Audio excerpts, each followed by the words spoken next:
2017, Zach Adams convicted of murdering Holly Bobo on testimony that the judge called, quote, the most credible I've ever heard.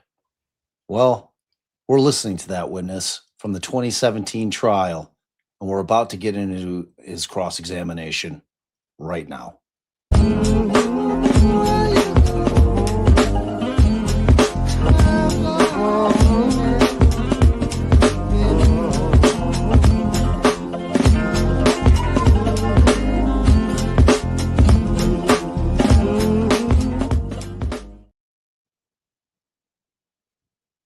Oh, hello, everybody. I am Bob Mata, and this is Defense Diaries.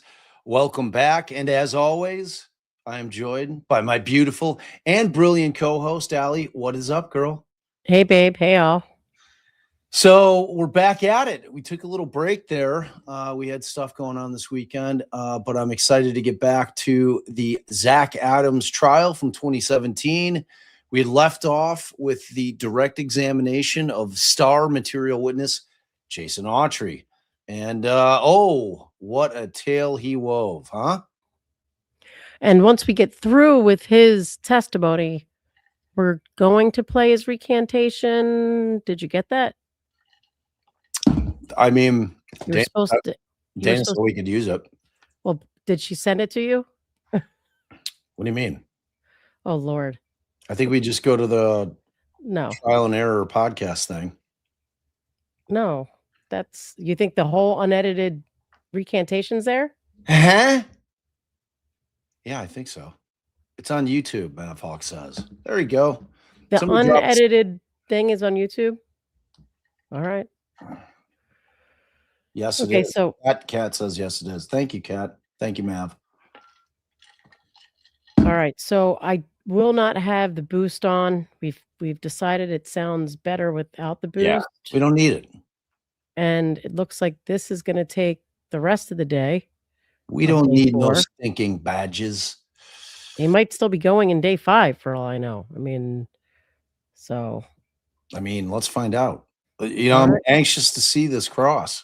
It kind of starts right in the middle here. It seems like they might have cut something, but I'm wondering if you sent an invite out just in case our expert friends want to join us. I'll shoot some invites. All right, guys. So remember, this is not boosted. If you can't hear it, let us know. We'll go for it. I hope Katie has power by now. It's been like she was down power for 3 days last week. So hopefully they got that shit rectified out there. All right, here we go. And shoot a text. Does she have a brother also? She does not. Okay. And you said your maternal grandmother lived in the area? That's correct. Okay. So you have an Aunt Rita who lives actually on Pew Road. 790 Pew Road. Okay. You have an Aunt Judy that lives there. 900 Yellow Springs Road, I believe is the exact. She's actually moved into your grandmother's house. That's correct. And then you have another aunt that lives there. Can you tell the jury? Carrie Hickerson that lives in Holiday. Okay. Holiday, which is very close to the area, right? That's correct. Okay. Holiday being just north of Interstate 40. That's correct. Is that right? And actually, is Rita and Jimmy Austin, is their mailing address Holiday? That's correct. And your Aunt Judy, her mailing address would be Holiday? That's correct. Okay. So your other aunt, Miss Hickerson, she's in Holiday. I believe her actual last name is Christian. Christian. Okay. Yeah. And your grandmother, what was her name? Juanita Hickerson. Juanita Hickerson. And so do you remember exactly when she died? The date, I don't. Okay. Did she die around the 1st of March? I don't recall the date. Okay. She died that spring of 2011. Isn't that correct? If you say so. Well, I thought you testified on direct that she had died. She had died before. She had died before April the 13th. Okay. I don't know the date or the month. I didn't visit them probably like a grandson or two. Okay. So it's just a fact you don't quite remember now. Is that right? I don't recall the exact date. Okay. And you said you don't recall the exact month your grandmother died either. Is That's that right? correct. Okay. Pretty and fraud. Your father, he's from the area too, isn't he? 1333 Bear Creek Road. And his name is Gary Autry? That's correct. Okay. Matter of fact, his mother was from the area, wasn't she? She lived in the same house he does now. Okay. A little white house on Bear Creek Road. Brick house. Brick house on Bear brick Creek house. Road. At one time, your grandmother had lived in a white house on Bear Creek Road, hadn't she? That's correct. And Bear Creek Road actually runs into Five Forks Road, doesn't it? That's correct. So it's over there close to the Bobo home. That's correct. Okay. Because the Swan Johnson Road runs into Five Forks Road, doesn't it? That's correct. Okay.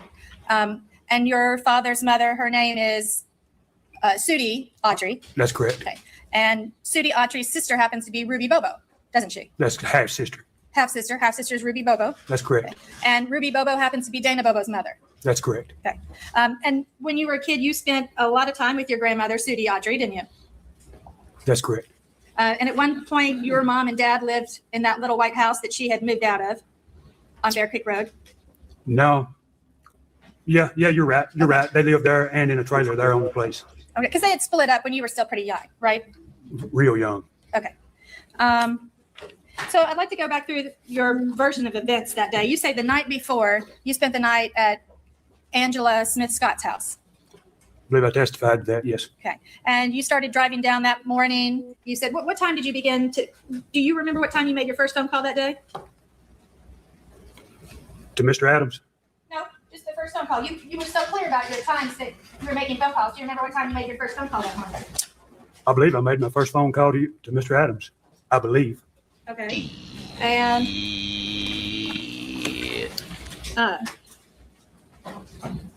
so your first, well, now, would you agree with me? There's a little difference between text and telephone calls, right? Yes. And I mean, when you testified on direct, you were pretty clear about the phone calls that you had made to Mr. Adams. Isn't that right? That's correct. Okay. I mean, you testified like that was a clear memory you had and not anything that you were confused or fuzzy in your mind, didn't you? The two conversations was clear. Clear. Okay. So that morning, you actually spoke to Angela Scott before you spoke to Mr. Adams. Doesn't that sound about right? It's possible I sent a text. No, I'm talking about a telephone conversation. You had a 2-minute, 32-second telephone conversation with Angela Scott that morning. If your records reflect that, that'd be true. Okay, so it's something you don't quite remember, the phone call that you had with Angela Scott. No, you're right. Okay, and then you called Jay Taylor that morning. I did.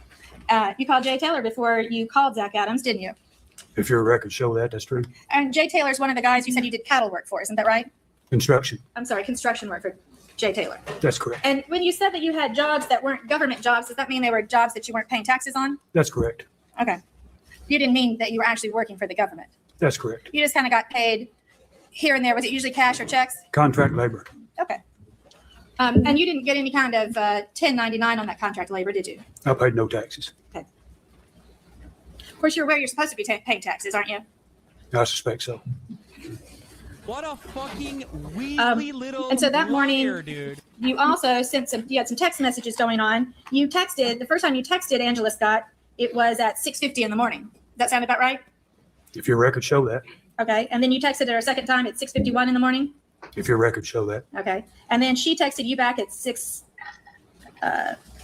that. And then you are the one that first texted Zach at 8:19 in the morning. Yes, sir. How long are you going to ignore that it was Bailey B's 30th birthday yesterday? Well, I've been putting up the comments. I didn't know if you wanted me to stop the stream. So who's going to sing first? You're going to sing a line. I'm going to sing a line. That is going to be butchery.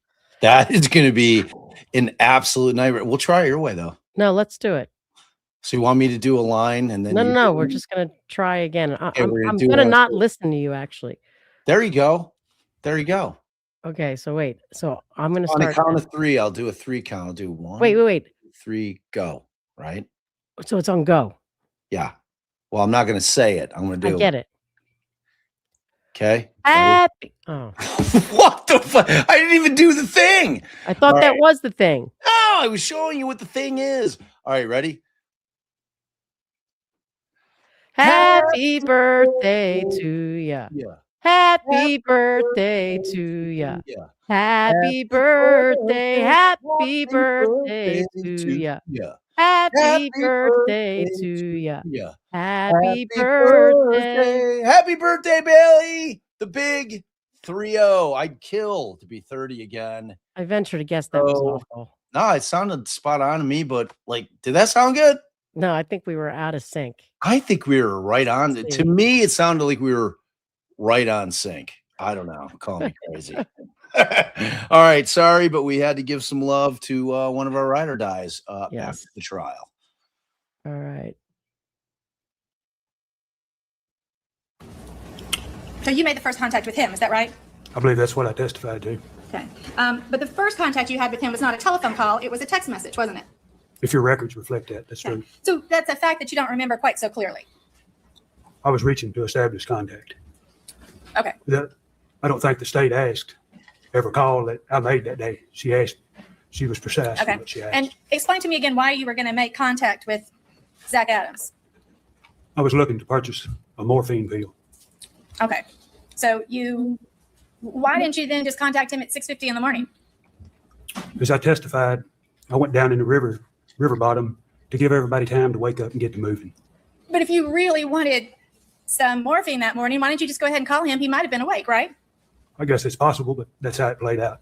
You would agree with me that a lot of times people that are on methamphetamines are awake at all times of the day and night. That's true. Okay. Stupid point she's making, but And so your idea was to get a morphine pill. How much did you usually pay for morphine pills? $10. $50 for 100 milligram. Oh, Okay. And how long would a 100 milligram pill last you? I got 2 shots out of it. 2 shots. So what does 2 shots mean? You had 2 like servings? Cocktails of methamphetamine? That's correct. And so if you took 1 cocktail of methamphetamine, how long would that last? Not methamphetamine, morphine. It depends on your tolerance. If you're a beginner, it lasts longer. If you're For a heavy you, user, sir. it lasts less. Okay, well, I'm talking about you. I was a heavy user. So how long would it last?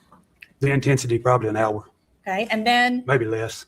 The How's- effects would carry on, but the intensity of it was probably 45 minutes to an hour. okay, and you shot these up? You shot up your That's morphine? correct. Okay, and did you have your own needle that you used? Syringe? That's correct. Okay. Did you reuse the same syringe each time, or did you get a fresh one? I did. what kind of stupid ass question? Maybe there's a point that she's about to get to about why it matters if he uses a clean needle every time. But at first I was confused, so I get it now. For $50, he buys a 100 milligram pill, and he makes that into something he can shoot up, and he gets 2 shots from it. yeah. So he would mix up the meth and the morphine, and then obviously probably heat Oh, it that's on a his spoon. cocktail. Yeah, Okay. like how they prepare. 2 doses of my cocktail. Heads and debutantes, crackheads and debutantes. Mm-hmm. It is. If I had access to a new one, I used it. If I had to use it, I used it. Okay. And so goal was to shoot up. You said you had some methamphetamine already? That's correct. Where had you gotten your methamphetamine from? Richie Pinkley. Okay, and when had you gotten your methamphetamine? Maybe a day or so before that. So when you would buy methamphetamine, how much would you usually buy? Depend on the amount I had in my pocket. So at that time when you bought methamphetamine, how much did you have to buy? Maybe a 16th, A 16th? meaning half an 8-ball. Okay, half an 8-ball. How much did that cost you? $150. $150? That's correct. Okay, so, and how long would that last you? A quarter of an 8-ball? Half an 8-ball? It depends on how much you give away or how much you done in one day, but generally speaking, 2 or 3, 4 days. If I was greedy with it, sometimes a week, Okay, and your methamphetamine, you shot that up also? mixed with morphine. Okay. So would you do it in the same shot? You'd mix them Oh together? my do it in the same- gosh. Yes? That's correct. I'm waiting for this to make sense. So where was it that you had your methamphetamine with you that day? Where did you keep it? I mean, in my pocket, Wrapped Where up in was the plastic? needle? Or Pocket drugs. in a sack, in Good my old pocket. pocket Oh, yeah, drug. shirt pocket, pants pocket. So what were you wearing that day? Well, wearing a pair of Levi's, a pair of Red Wing boots, and a Levi's shirt. Now, did you say probably, or you know for sure? I pretty much dressed the same. I knew what I wore. So you have a good memory of what you were wearing that day? Yes, ma'am. And you're saying you dressed the same and you wore the same shirt and pants every day? I dressed the same, not with the same clothes, but in the same fashion. I wore Levi shirts, whether they be cut off or long sleeve from the winter, Levi pants and Red Wing boots, all the time working. Okay. So it just become accustomed that that's what I wore throughout the day. Okay. So if you called Jay Taylor that day, that's because you were looking for work with him. Isn't that right? If he testified to that, yeah. I mean, We're I'm asking you, why would asking you call you. Jay Taylor? maybe just to have a conversation with him to see when the next job, see when we're going to work, maybe. Okay. Would you agree with me that your meth habit and your morphine habit were fairly expensive habits? I would. if you have a morphine habit and one pill costs $100 and you get 2 sessions out of it, it wears off after 1 hour, then basically each $100 pill only lasts you a couple, 3-4 hours. I testified that the pill cost $50. Oh, I'm sorry. Okay. It was a 100 milligram pill. Okay. So a $50 pill is going to last you just half a day. Is that fair to say? A day. 1 day. That's correct. Okay. So, so it was important for you to work so that you could keep the money coming in to support your drug habit. Is that right? That's correct. Okay. So Again, that's why you called that guy to work, right? That guy. Whatever guy she So that morning, you Fucking sent guy. a text to Zach Adams. Let me find it.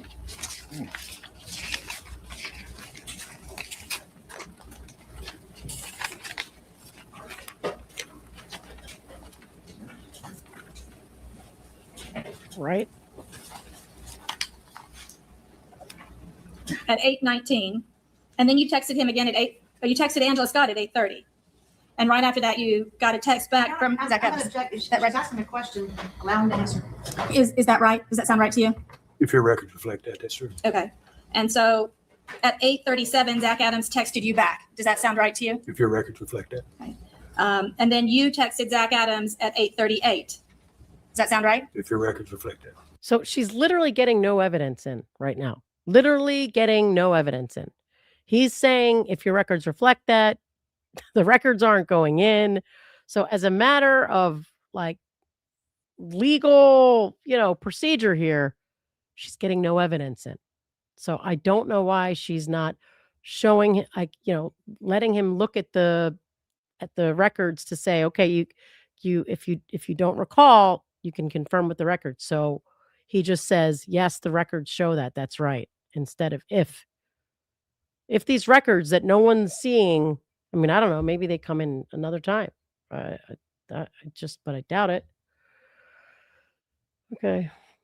Let's keep going. I'm still waiting for her. So I think she's building up to like, you needed the vial, you needed the meth, you needed a spoon, you needed a syringe, where was all this stuff in your pocket? How are you carrying it all? I don't know. Like, well, then why were you texting this guy looking for work if you were already doped off your ass? I'm assuming we're going somewhere along those lines. So what was the content of those text messages that you had when you first texted him? What would have been the content of your text message to him? I was trying to get a location to meet him where I could get a pill. Okay. Trying to get a fixed location, as I testified. Okay. And you said that then when he texted back to you at 8:30, 8:37, do you have any memory at all of what it is he said to you? I don't know if I read the text or not. Okay. So then the next thing you do is you call him at 8:50. That's correct. Okay. And If your records reflect that. Fucking Okay. stop him from doing that. 8:52, you call him. And at this point, you're already in the Cox 2 area. The work. I'm sorry. You're already south of Interstate 40 at that point, aren't you? If your records say so. Okay. I mean, you recognize that with the cell phone records in this case can show the cell tower that your particular phone was using on that day and time. You know that, right? Your Honor, I'm gonna object. My objection is, unless you can establish that Jason Autry understands cell phone and that he has some knowledge of how phones bounce off towers. She can ask. So you're aware that the records in this case can give some information about which cell phone towers the phone was using that day. I don't understand the workings of towers. Okay. I mean, if you say so, I'm not one to argue it. I mean, Okay. maybe you're more knowledgeable of it than I, but I'm not knowledgeable of it. Okay. He's not knowledge up, babe.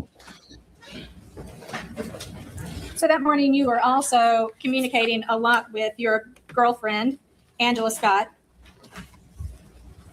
That's correct, isn't it? If your records reflect that, that's true. Okay. And then so tell us, you speak with Zach Adams on the telephone, and I think you said on We were just talking about how she's getting no evidence in because he just keeps saying if your records reflect that, and there's no records, so no evidence. direct that he said he would call you back when he got to a location. That's correct. Okay.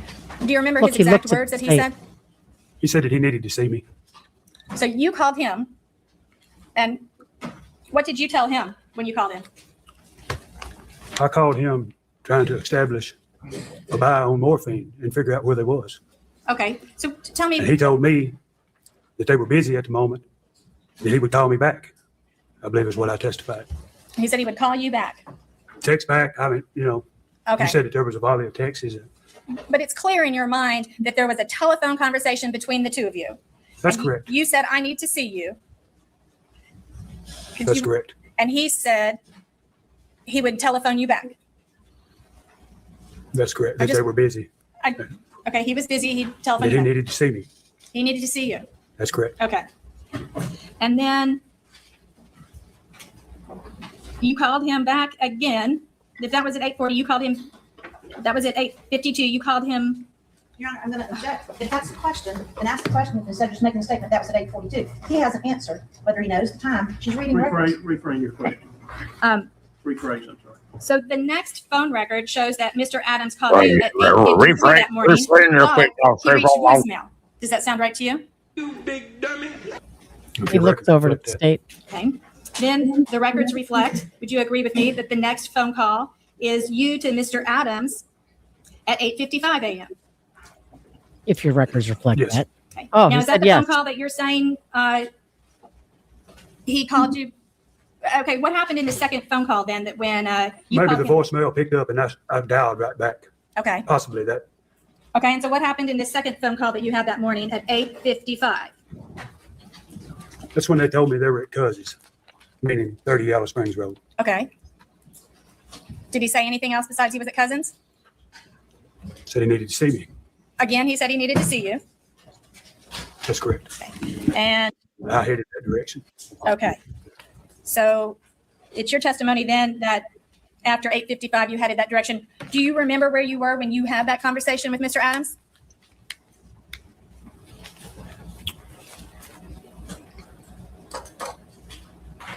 Probably in the general location of the interstate, somewhere in that. Maybe not directly sitting at the interstate, but in that general location. Okay. So how long would it have taken you to get to Shane Austin's trailer?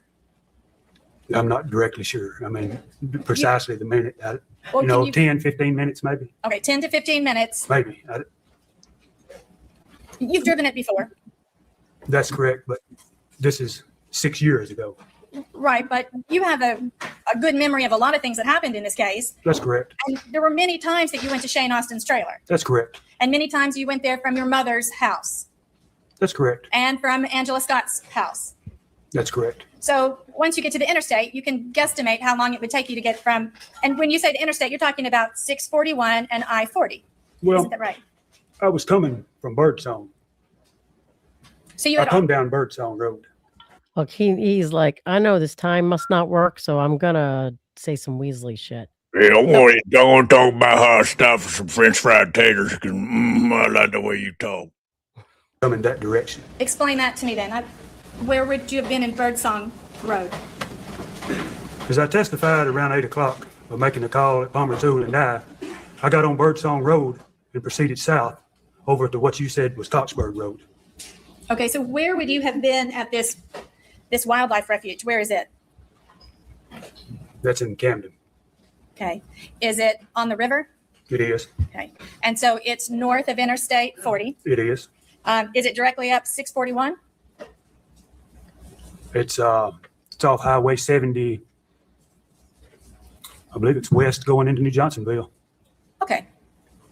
And if I were to provide you with a map a little bit later, you'd be able to point out on the map where this area is that you were that morning? That's correct. Okay.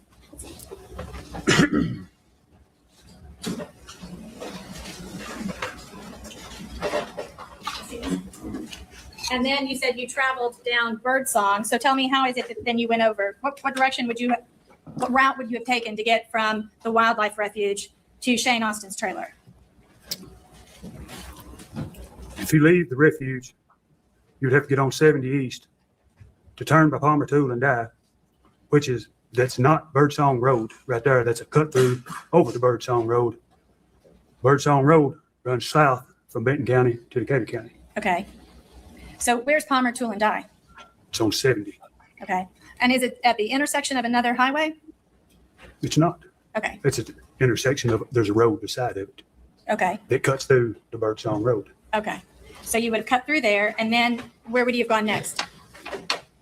South on Birdsong Road Okay. toward Decatur County. Okay. And then where would you have gone after that? At some point in there, it was determined to where they was, and I proceeded to make my way to 30 Yellow Springs Road. Okay. How did you make your way over there? Maybe through Coxburg West, comes through at Eagle Creek. Your Honor, this time I'm gonna object to, when the witness says probably, if he doesn't know, I'm gonna object to him just guessing and speculating about which way he went. And he said that several times about. If you don't recall, you can say I don't recall. Yeah. Yes, sir. Do you recall that bit of information that morning about how you got to 30 Yellow Springs Road? At Eagle Creek on Birdsong Road, I cut through and headed toward the interstate at 641. Okay. At Eagle Creek, that's Coxburg Road. Okay. There's a Coxburg Road north, there's a Coxburg Road west. There's several Coxburg roads. Okay.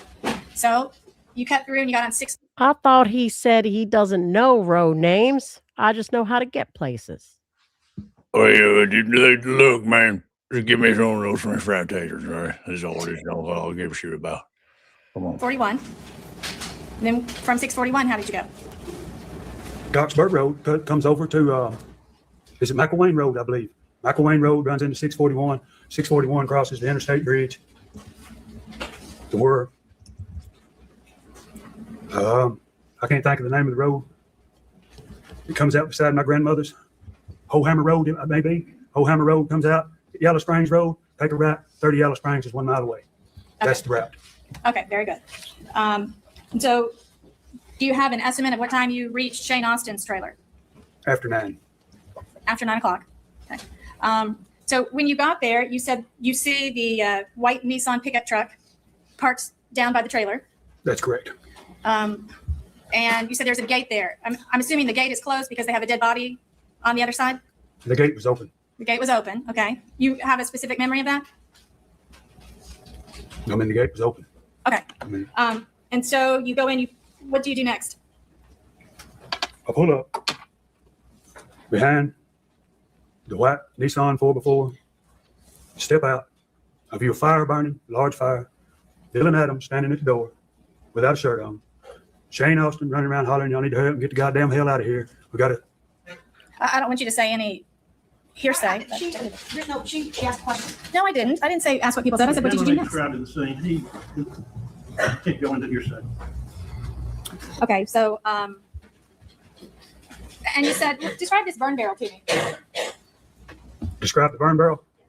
55-gallon barrel with all the paint off of it, with flames shooting at the top of it, 3 to 4 foot high.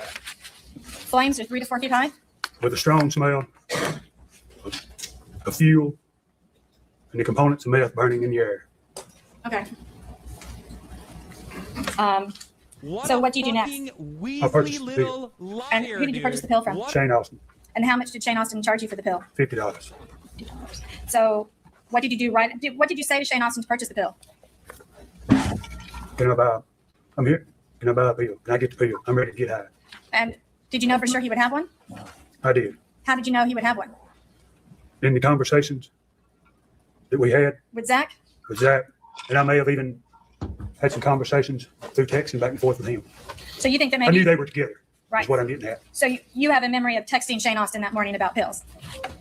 That's correct. Okay. And so you What you knew one would be available.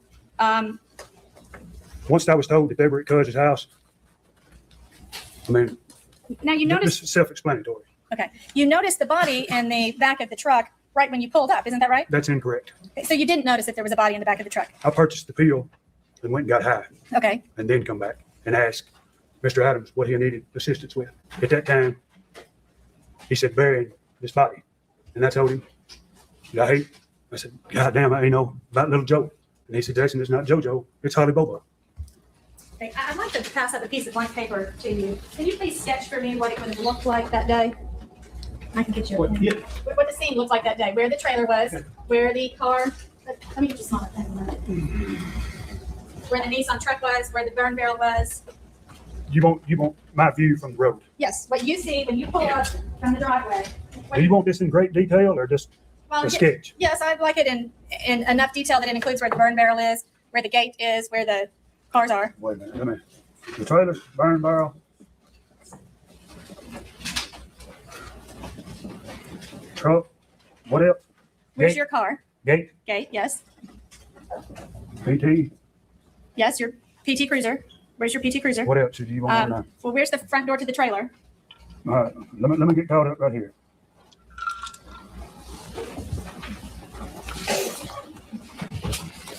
I mean, best witness ever. Even an artist. Guy's fucking skilled, bro. Yes, the front door to the trailer.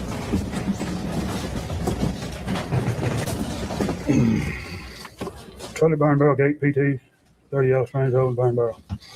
Did you label these things? I did. Very good. Okay. It's in the rough. It's in the rough. I done it as fast as I could. Now, Mr. Autry, you're aware that I had wanted to meet with you before trial, aren't you? No, I wasn't aware of that. Come You on weren't aware now, that I dog. requested for your attorneys to meet with you? I was Come not. on, If they brought it up, I don't None call of it. them objected me. Any conversations? He said he wasn't aware, and then he Which attorneys did you make an attempt for? Mr. Scholl and Mr. Harris. All right. he said he wasn't aware, okay? I mean,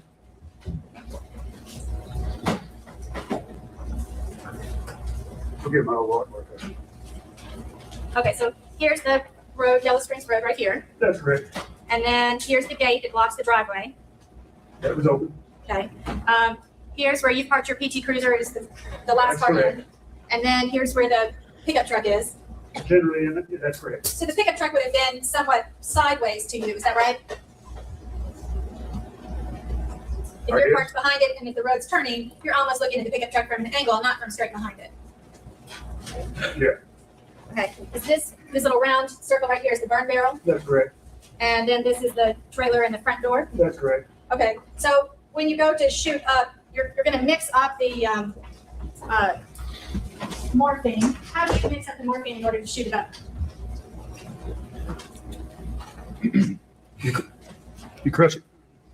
Squirt water on it, heat it, Not rocket pull the liquid science. off. Okay, and where did you do this activity?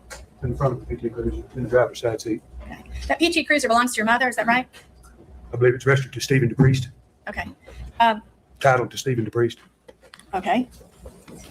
Perry County, Tennessee. So where did you get the water to mix up the morphine? I had it with me. Okay.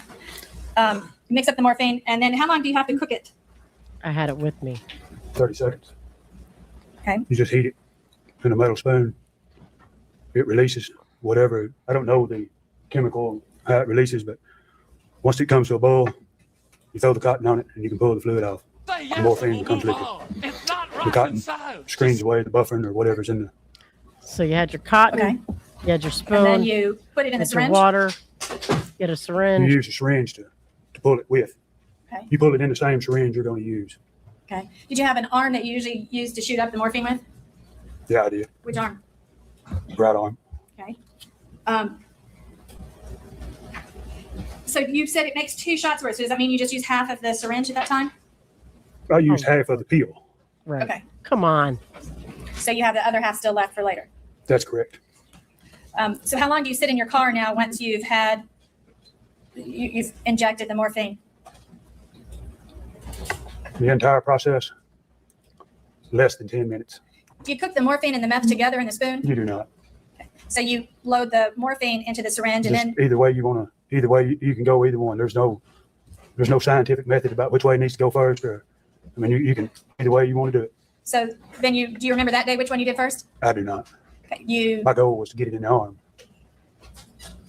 So how long did you This say you is- sat there after you injected This is yourself? the worst thing I've ever seen. I think I testified that the entire process lasted about 10 minutes. So can you estimate for me now about what time it is that you're finished sitting there and getting high? Once that euphoria kicked in, See, I feel like this is just like the long game to the time and how the time doesn't work.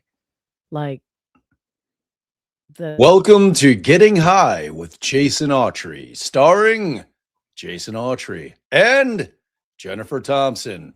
Yeah, it's it's painful. like, it's painful.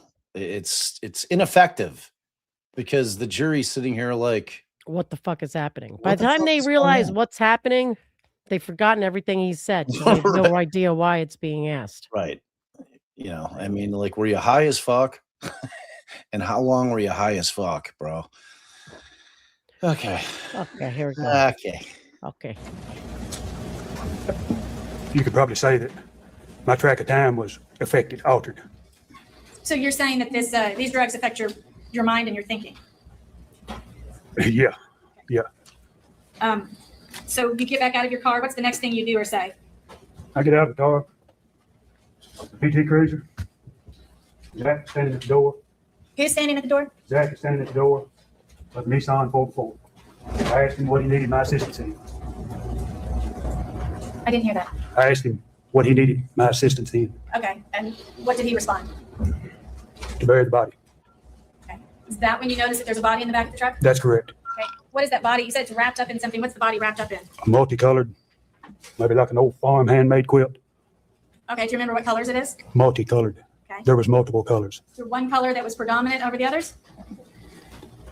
And I don't recall if there was one color present more than the other. Okay. So that's a fact you're not clear on. It's a fact that I don't know which color was dominant. Okay. So he says he needs help getting rid of burying a body. That's correct. What was your response?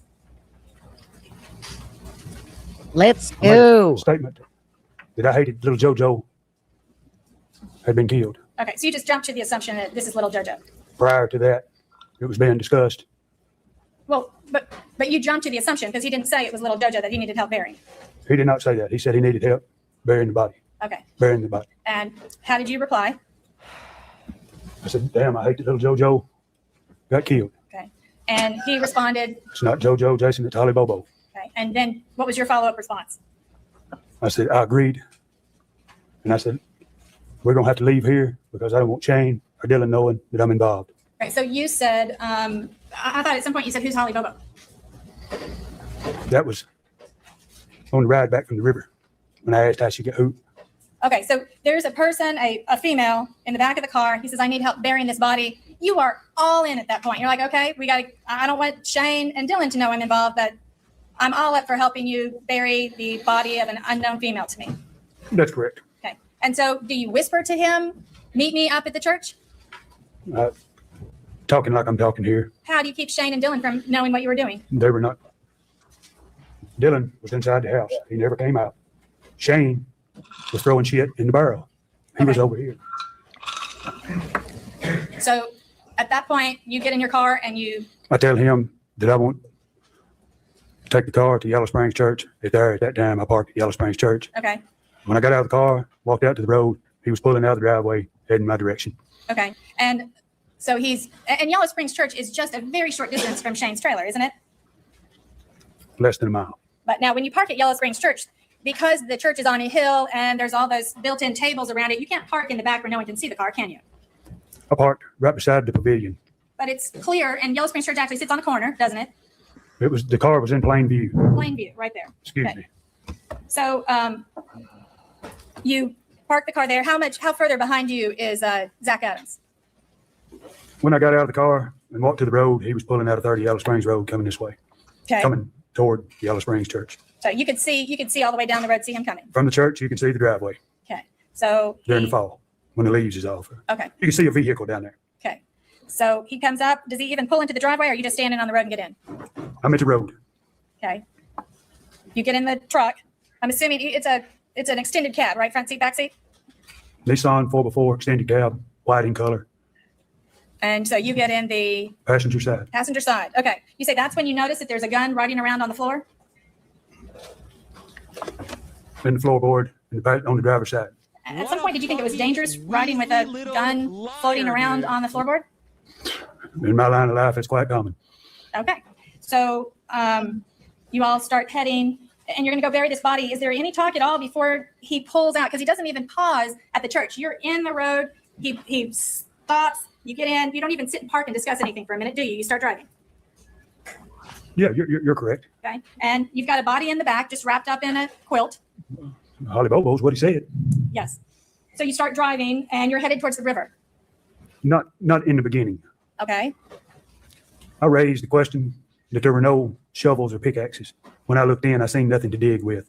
Okay. A conversation ensued about I didn't know where you could go with a dead body and find stuff like that.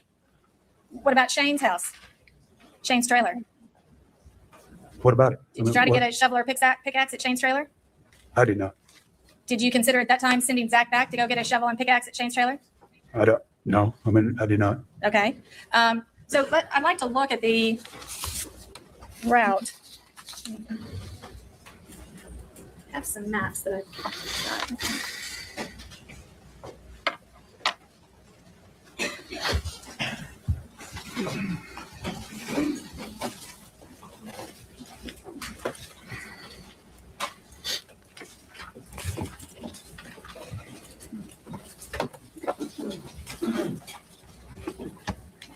Your Honor, at this time, can we take this diagram that he's made and have it marked as an exhibit? I'd like to The 183.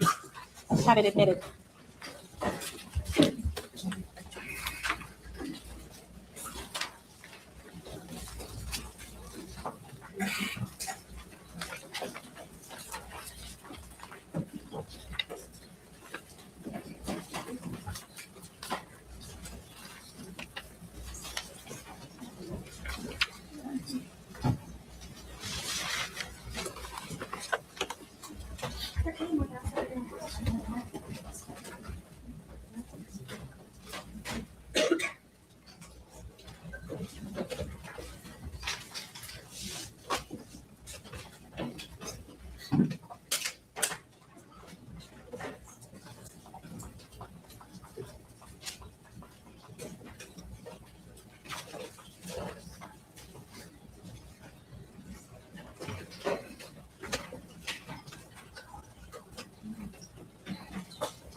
As you're leaving the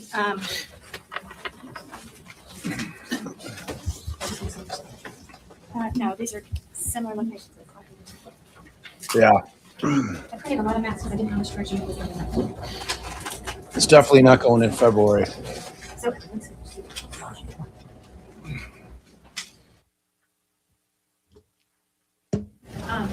I'd like to just show here, show you a map here. This is it starts with Q Road. So after you leave the church, where do you go next? Let me find my location here. I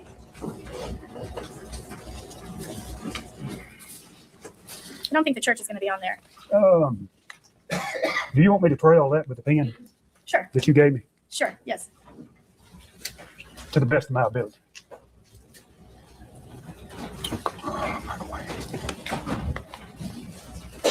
Where you understand this question? Yes. Where do you want me to start? Here, I found one right here. I don't understand where north, south, east, and west. I believe I've got a pretty good idea what. How about we start with this map, because this map is going to have Yellow Springs Road on it. Yellow Springs Road is going to be around over in here. Whereabouts? Let's see. Here's Yellow Springs Road, and here's Pew Road. So the church will be right there. So you're saying right here at the church at the forks of the road? Well, because it's at the corner of Pew Road and Yellow Springs Road, right? Where the road kind of forks there. Well, no, we're actually at 30 Yellow Springs Road right here at this where you said, because Charlie Daughtery runs into Pew Road and Yellow Springs Road. So this mark that I've got where you pointed is 30 Yellow Springs Road. The church is, if you'll step back over here, I'll show you. Okay, sure. The church is actually right in here. This is the road. Okay, right. You know, there's three roads right there. Right where it kind of Yeah, correct. forks, right there, So right yes. there would be the church. Okay, can you just put a C there then? Okay, and put a, We for went this Shane's direction. trailer, why don't you just put a SA for Shane Austin? I think at this point, we need to not have a conversation there, allow, if she wants him to make certain marks, let's do it in the form of a legit request. And Well, would it be possible for him to sit over by the projector and he can make marks on the map as the jury can see? Any problem with that? No. All right, let's start with you. Step down. Yes, sir. I've got what, There's a chair right there by the projector. You put the piece of paper on the projector. It will reflect in the same direction it's put on. Right there, right, house, church. Or you can, if you'll just sit down, you can even point. Where's the point? No, I mean, point with your finger, even. So you can sit over here. You can point on Oh, okay. over there. You can use, actually use your finger on over there. Okay. I'm sorry. Confused. You don't even have to look at the screen. You don't have to look at the screen. You can just look right there at the paper. Okay. So we point to Shane's trailer for me. Okay, and then point to the church. Okay, so when you're in the pickup with Mr. Adams, which direction do you go from there? That's down Pew Road. So you go straight across. When you get to 641, would you point to 641 for me? Right here. So you're going to go straight across 641, and that's Ducktown Road, isn't it? Duck Farm Road. Duck Farm Road. So when you're on Duck Farm Road, then my map runs out, and I have an extension of that. I believe you're looking where Duck Farm runs into Michael Lane Road, maybe? That's what- Sure. So here I have a second map. If you look at the second map, it's kind of picks up where that map left off, going east with Duck Farm Road. Let's locate Duck Farm Road somewhere here. Yeah, in this area right Right here. here. Okay. You can move that all the way onto the screen so the jury can see where you're pointing. Okay, can I go ahead and map out the route on this page? Sure.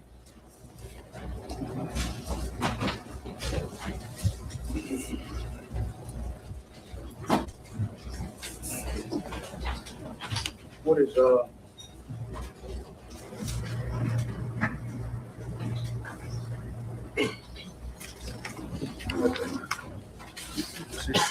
Done over here. Delightful.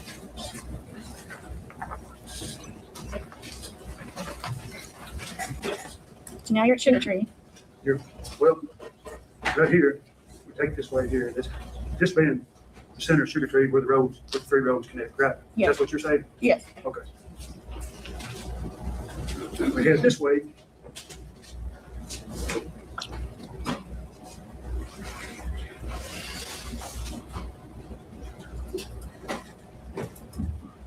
Okay, let me bounce you the next map. What road are you on now? Are you on Morgan Creek Road? I believe you're correct. Does Morgan Creek run to 133? Do you have that? I believe so. 133 being, you're talking about the Birdsong Road exit? Morgan Creek running right? No, we,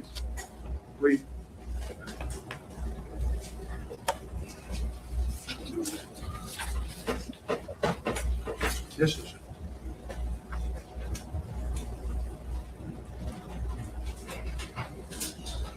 right here's 133.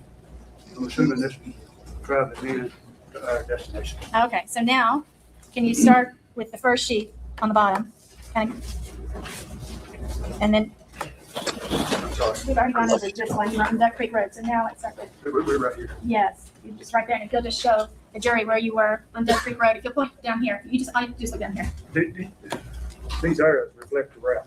that you took, okay. So tell me what road you're on, Morgan, you're on Duck Farm Road, you said? Well, I think we got off Duck Farm Road and got on McElwain Okay, so Road. tell me McElwain Road's next, and then where do you go next?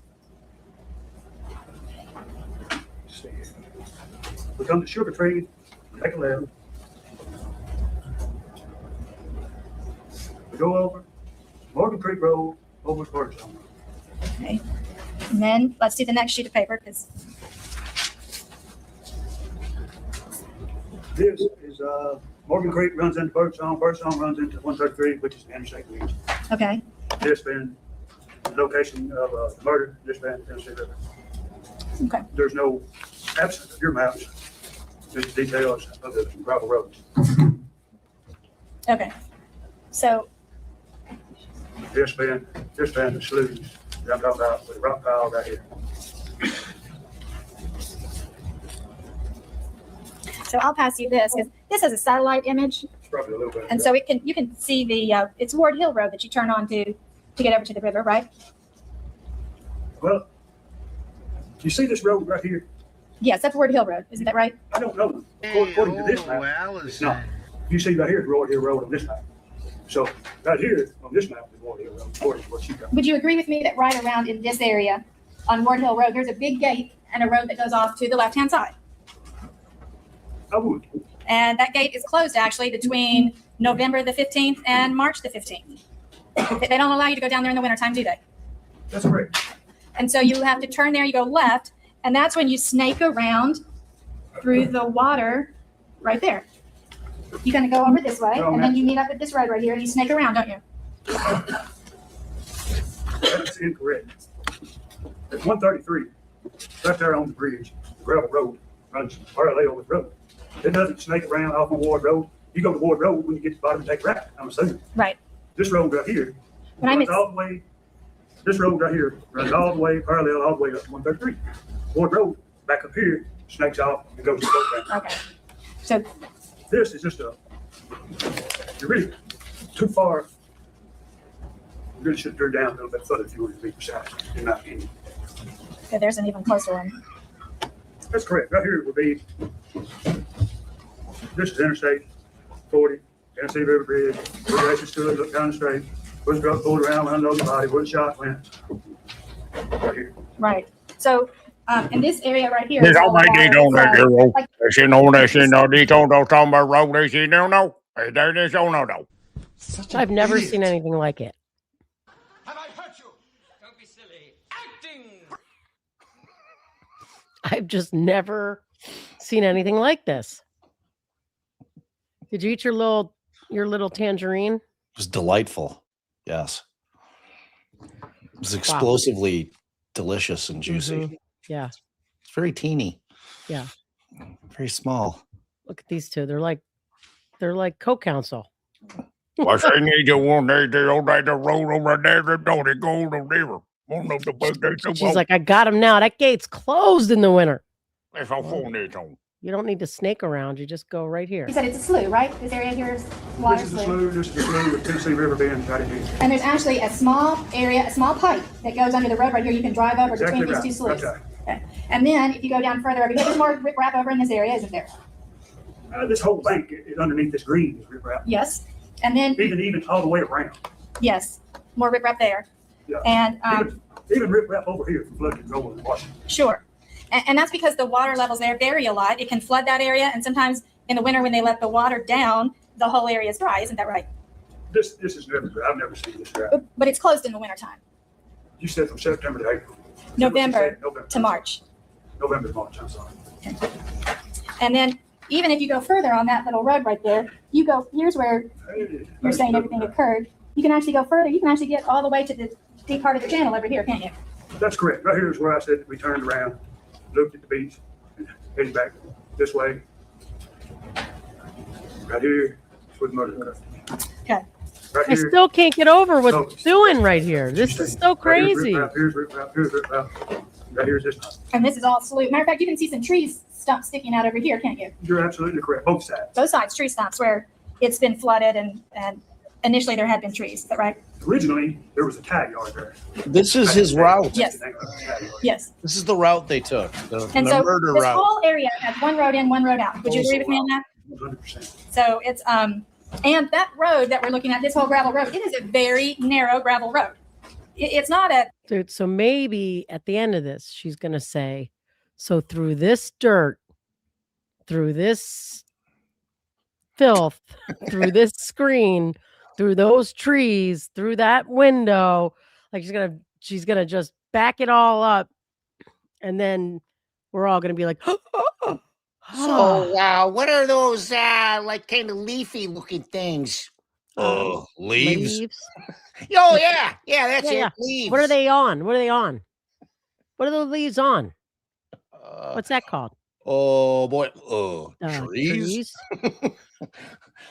God damn it, sir. And You're a then, and then genius. what's this shit on the window here? Dirt. Everyone in this room is now dumber for having listened to it. Everyone in this Oh boy. Oh boy. It's going to come together, people. It's coming together. Never. wide, It's wide enough for two vehicles. but they have to go slowly when they meet. If you're coming down there and you meet another car, you have to go pretty slowly because you would agree with me there's not any shoulder on either side of the gravel road. You're correct. Okay. That's going to put in a question where you may say it's followed by a question. You might break things up and ask direct questions, please. Yes. So there's no shoulder on that road, is there? Okay. Look, he looks back. Am I supposed to answer this? She's like, hey, this is not just a discussion here. You're not just talking in your kitchen at the table. Okay. He's like, Whoa, yeah, what that fucking judge say? I didn't understand a word that man said. What that who that job of the hood up there? What going on? Yeah. I just want to remind everybody, this is in fact cross-examination. This is a real trial. Allegedly. This really happened, and yes, this is cross-examination. Allegedly. This is a better view of it right here. And you can see there's very little room. There's enough for 2 cars to pass safely without scrubbing nearest doors. Bolt, you can put a bolt cutter through there. There's enough room to safely pass. There's no, you gotta stop and get out and watch or nothing like that. There's enough room to safe passage. Okay. So you said you were in the car. Now that we got the map down on how you got there, you say that you're in the car and you are, at first you take note, you're back at the church, you're leaving the church, you take note that you have no pickaxe or shovel. Is he done with the map? Okay, if you're done with the map, let's. Yeah. Can we get the witness back in the witness stand? If we're done with all the drawing and the sketching. Are you done with the drawings? I'm done with the drawing. My ink pen's gone dry. Oh, no. I'm just picturing our granddaughter doing this thing she was doing yesterday. When she's thinking, you're like, where's your...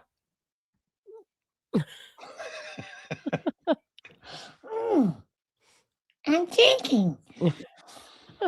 Will you hand them to me and then let's get them kind of in order so that we can... I'll pass them to you just real quick and we're going to identify them. So, Mr. Autry. You probably stay there until you identify yes. file as exhibits. So once we get them filed as exhibits, we'll turn back up here. But she's going to be handing them to you, so just stay put. Yes, sir. Jesus. Hey, we got some rider dice. I'm going to start with this first one that you had. That's what's up. So we got rider dies in here. I'm about to give away 5. About to put 5 on. I'm probably going to win. I'm about to put 5 on it right now. Boop. There we go. I'll see if I won one.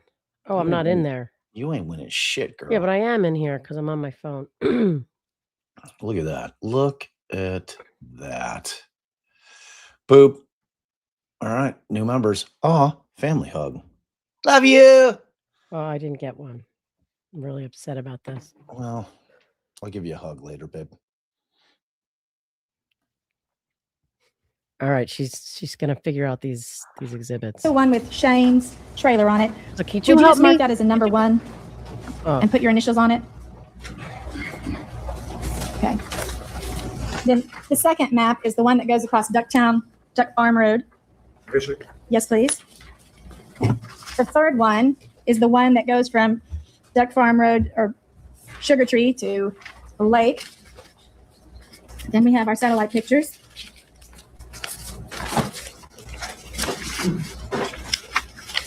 The first is the overall view of the satellite. What number does it need to Up even closer. I'm just too much. I can pass these forward and have them. Yes, Your Honor, that's fine. They collected exhibit 184. You got a clip. Counsel, did they teach you that move in law school? Was that on the second day? Because I already know you missed the first day. So did they teach you that thing you just did there on that second day? Mm-hmm. I heard the judge shifting around up on the bench up there sounded a lot like this. You pass me that iPad over there, please. We can turn it off in a minute. Let's just make it hot. Yeah, we can get on it too.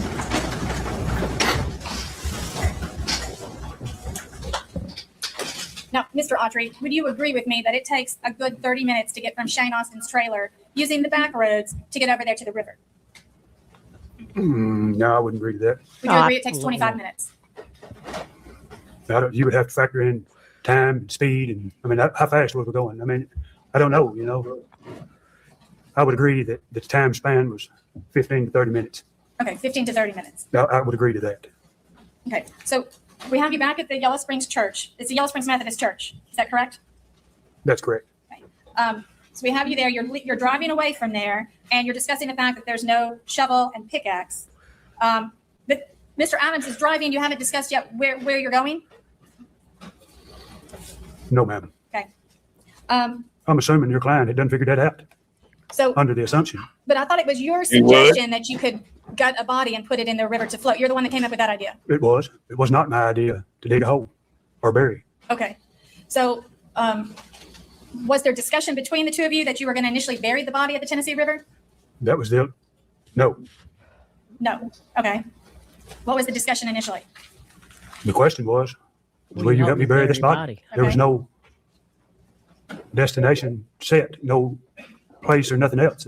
I assumed that I was getting into a vehicle and going to a predestined location. Okay. So how soon after you start driving do you realize there's not a predestined location? Time, you saying time-wise? Yes. Shortly. Shortly meaning before we made it to Duck Farm Road. Okay. Duck Farm Road, go ahead. I'm fine for you to explain. Before we made it to Duck Farm Road. And where were you going to say Duck Farm Road was? That's across from Pugh Road. Okay. We So- went across from Pugh Road.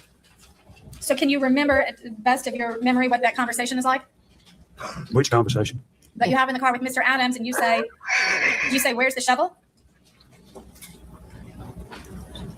Yes. Okay. I mean, you confused me. I'm sorry. I'm not trying to confuse you. I'm trying to understand. I So, testified that I told him that I did not see no pickaxes and shovels in the back of the truck. because that was going to be pretty clear from the moment you got in the truck, you knew there wasn't a pickaxe or shovel. I mean, I usually use a pickaxe and a shovel when I bury a dead body. Mm-hmm. I mean, you can't bury a bear bottle without no pickaxe, no shovel. Oh, Gotta have what the fuck we doing?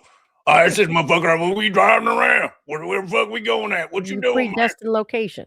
Wait, we at the spot. What the fuck you doing, man? Where we driving to? And so clearly, I recall that from viewing the body at 30 Yellow Springs Road when I was asked. okay. So at some point you drove by Mr. Adams' house or very close to Mr. Adams' house. Did you think about going there to get a shovel or pickaxe? No, I wasn't driving.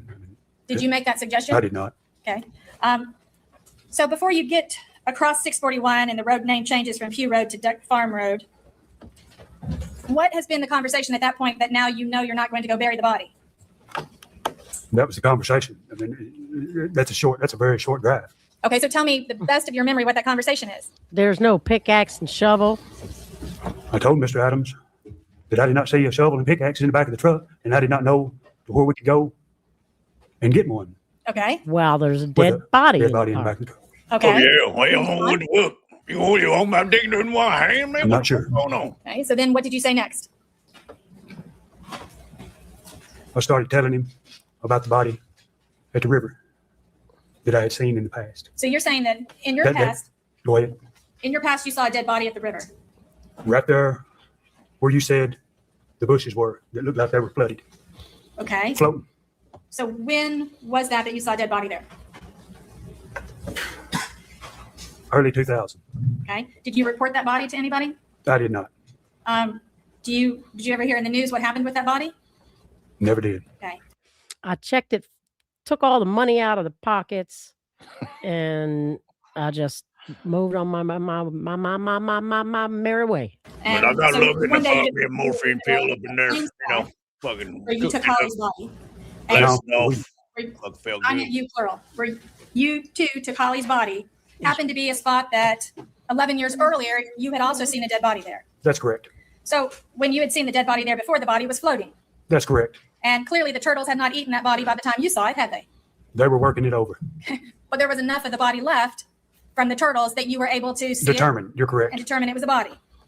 And right there in that slough, you would agree with me that there's not a direct river current there because it's a little slough off to the side, wouldn't you?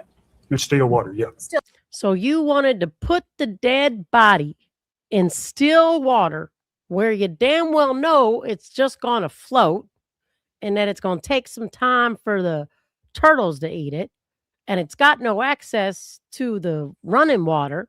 Why in the hell did you pick that spot? Sounds like the damn worst spot to hide a dead body is the place you found a dead body that didn't stay hidden when they tried to hide it. Do what? Right. and so what do you say? You have this memory that comes to you. How do you communicate this memory to Mr. Adams? With words, How did I tell him about it? Is Yeah. that what how did you tell him that? telepathically. I proceeded to tell him back years ago that I seen a body floating down there. And the only thing holding it up was the guts and the gases. I proceeded to tell him about the days on the Tennessee River that I'd spent multiple times seeing old dead fish floating, belly up, that the guts and the gases, until that was what was holding them up. Okay. So you thought the place where nothing sinks is a good place to bury or dispose of the dead body. Hey, listen, man, that place is a geographical oddity, man. I don't know why shit don't sink over there, man, but look, the odds are the body gonna sink. I don't know what the fuck, what do you want me to do? I just saw a body over there about 11 years ago, and, you know, no came about, and it didn't hear nothing on the news, so I figured it was a good spot. Let's go over there. Let's go. All right. And so what did you say next? Makes sense, babe. Yeah, exactly. Nailed it. We began a course that direction. So There was never a let's go down there and do it type of moment. That's just where we ended up.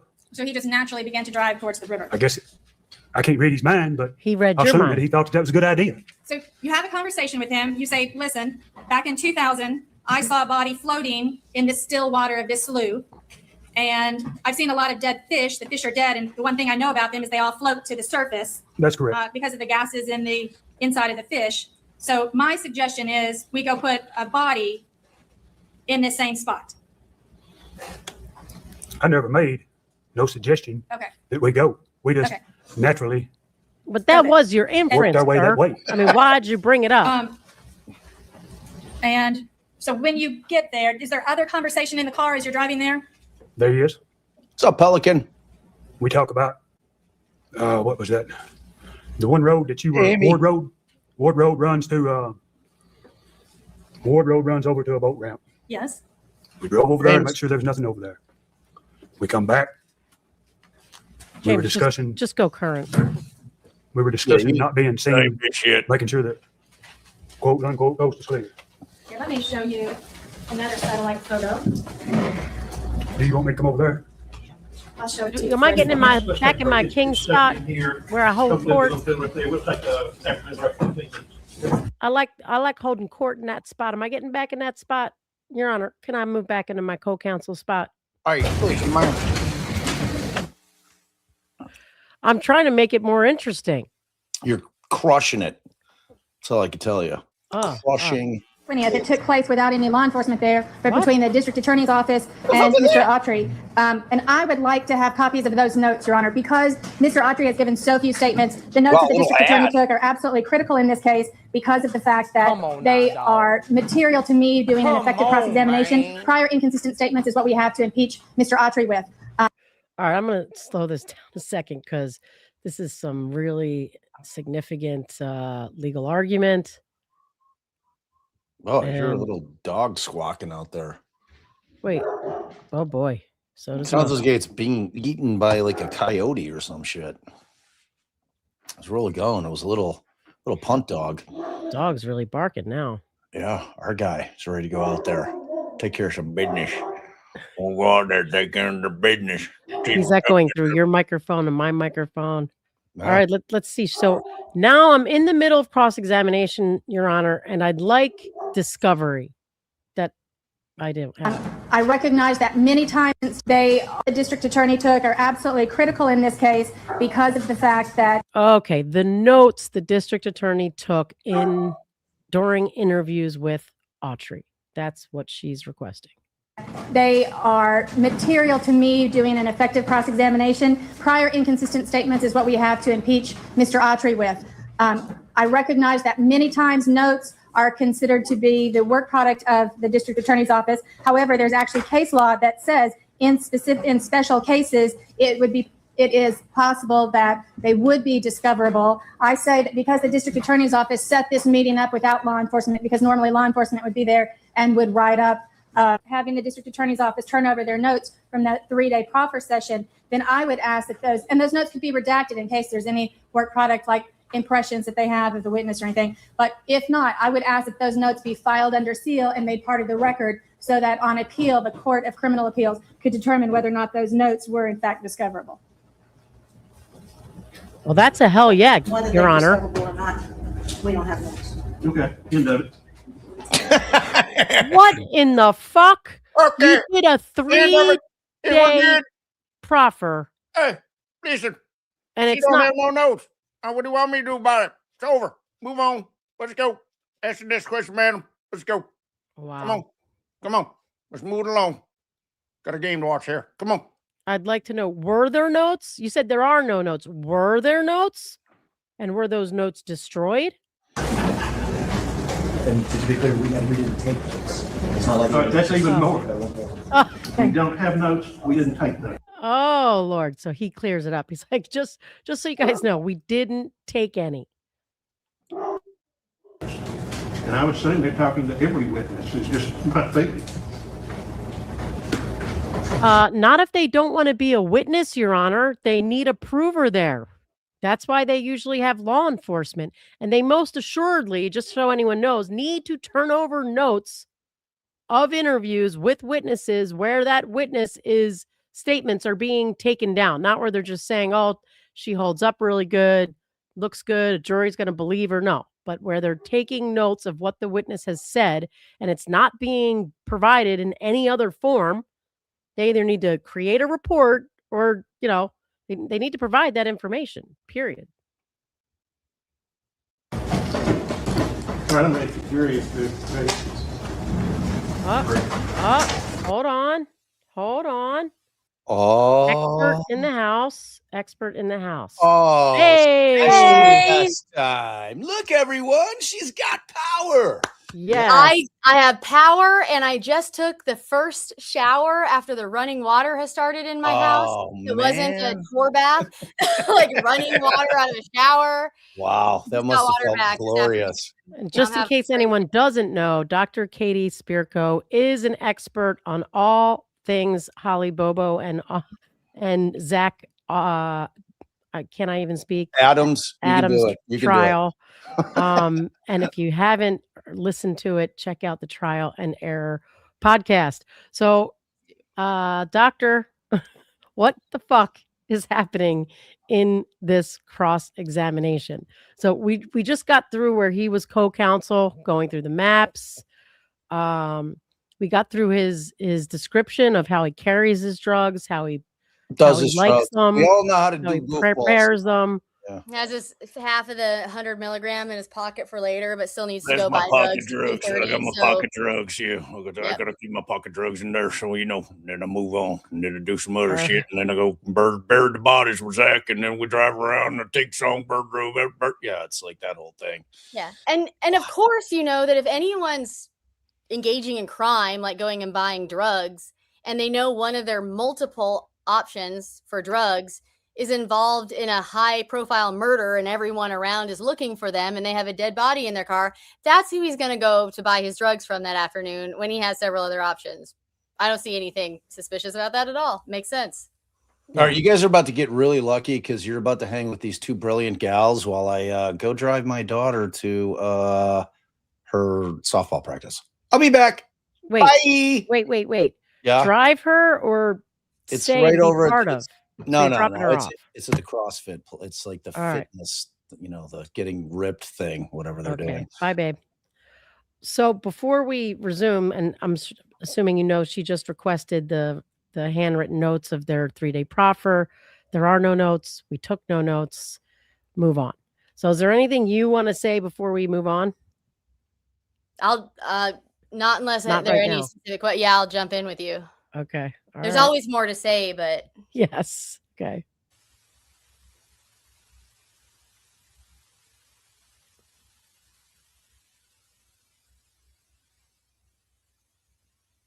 Oh, maybe they're bringing the jury back in. Okay.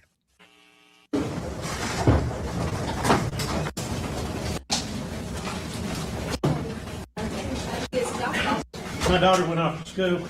And of course, anytime she played tournament, she'd win something. And there were 2 dozen probations on the coffee table. And I told her mother, I said, I'm taking them with my stuff because they'll be dry rotted before she gets to play again when she's going off to school. All right, let's continue. Mr. Autry, I've put a map up there in front of you, I believe. It's another satellite picture. Give me 1 second here. You were talking about the boat dock off of Ward Hill Road.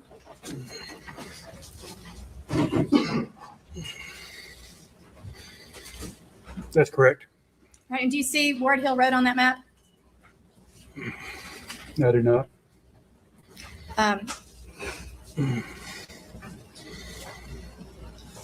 No, I do not. No, I mean, this map's not big enough. It's not like the. Can you show me?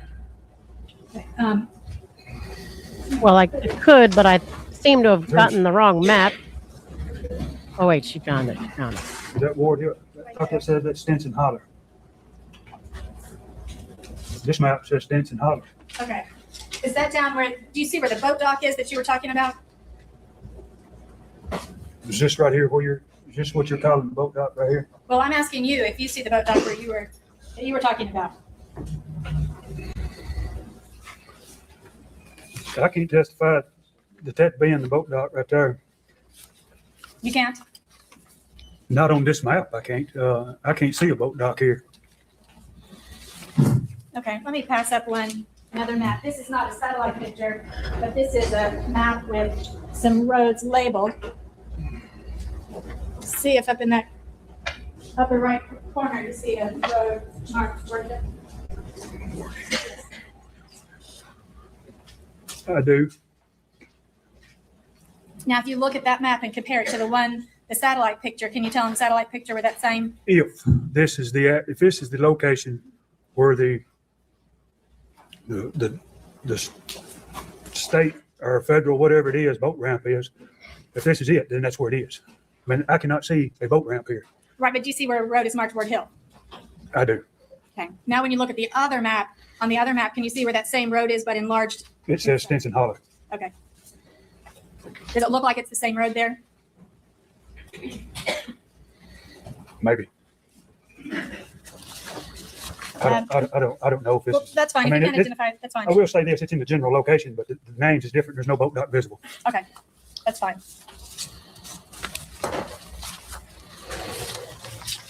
Oh, Lord. I had a group of maps on the past I think I got another map here. Next, we had talked earlier about if I can just have those maps back since you weren't able to recognize me. I think that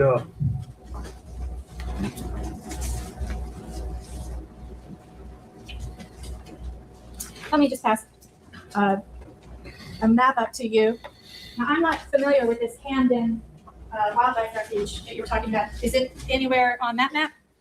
I always said Camden.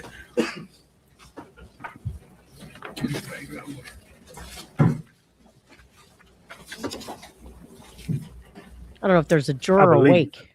Not 100% sure. Courthouse. Is this Camden Landing Road that runs into 70 Yes. before you cross the Tennessee River? Yes. Is the general location of where that is. Okay. So that morning when This is not marked. This is not marked. Refuge, Camden. I mean, I'm assuming that Camden Landing Road is the road. I mean, I don't know. I mean, this is not a. I don't want you to assume. I want you to tell me where you were that morning. Let me pass you this map. See if that map says it a little clearer.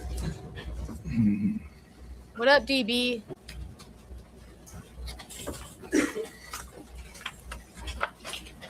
Okay, we're on target now. All right, we got a map that works. Into Eagle Creek Road, Eagle Creek to Coxburg, Coxburg to Rockport, Rockport to 192. I think part of why the federal refuge thing was so relevant or important to him is I think he wanted the crime to have occurred on federal property. We're going all the way to Austin. Federal immunity that way. That he wanted it to I think part of his story involved the crime happening on a federal reserve because he was trying to work federal immunity into his agreement. Which is not, I don't know. I'm not a lawyer. It sounds on a surface not stupid. I don't know. Right. But yeah, I mean, he would need to I mean, it seems like like at least there's a fighting chance, like, oh, they want to solve a crime that happened on federal ground. But I mean, I can see why he thinks that might do something. and if he was trying to negotiate, why he had federal charges pending. Mm-hmm. They were Yeah, he had federal charges pending, and so he was trying to get himself some. All right. This was he had an interview with the ATF agent that he was informing for years before this, where they were bringing up Holly Bobo and telling him, the ATF agent is literally on the interview saying, well, if you want a deal for this, because you're looking at all this time for these drug charges, you'd have to solve a murder like the Holly Bobo murder to get something like that. And then lo and behold, here we are in 2017. Wow. All right. So, and that 3-day proffer, I take it, was not recorded, at least so they say.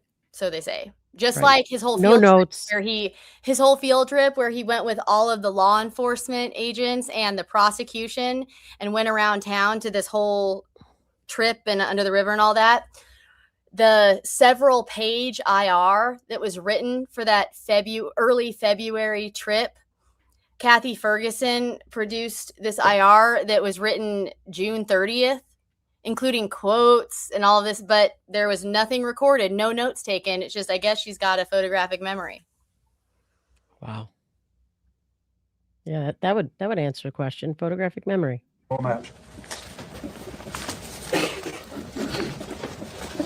This one ends it. Can you look at the other two I gave you? We need to go further south to get to Austin. For the other two I gave you, These are all coming south from Benton County. Okay. And these are coming from Benton County through Decatur, south, Birdsong Road. You need south of Interstate 40. What you need next. See, that one helps. See, I'm sorry, I don't know which way you went, so that's why it's hard for me to. No problem. You're not bothering me. This is not what you need. Okay, then let's go back to the maps.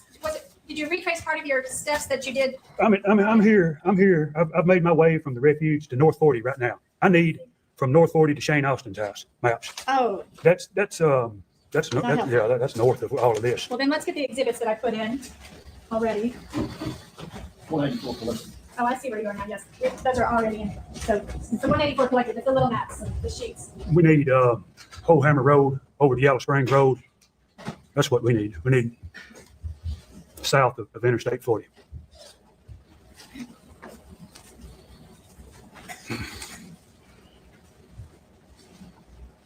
Let me pass you what you marked as number 2. Okay. This is after we got in the vehicle and headed toward the alleged quote dump site.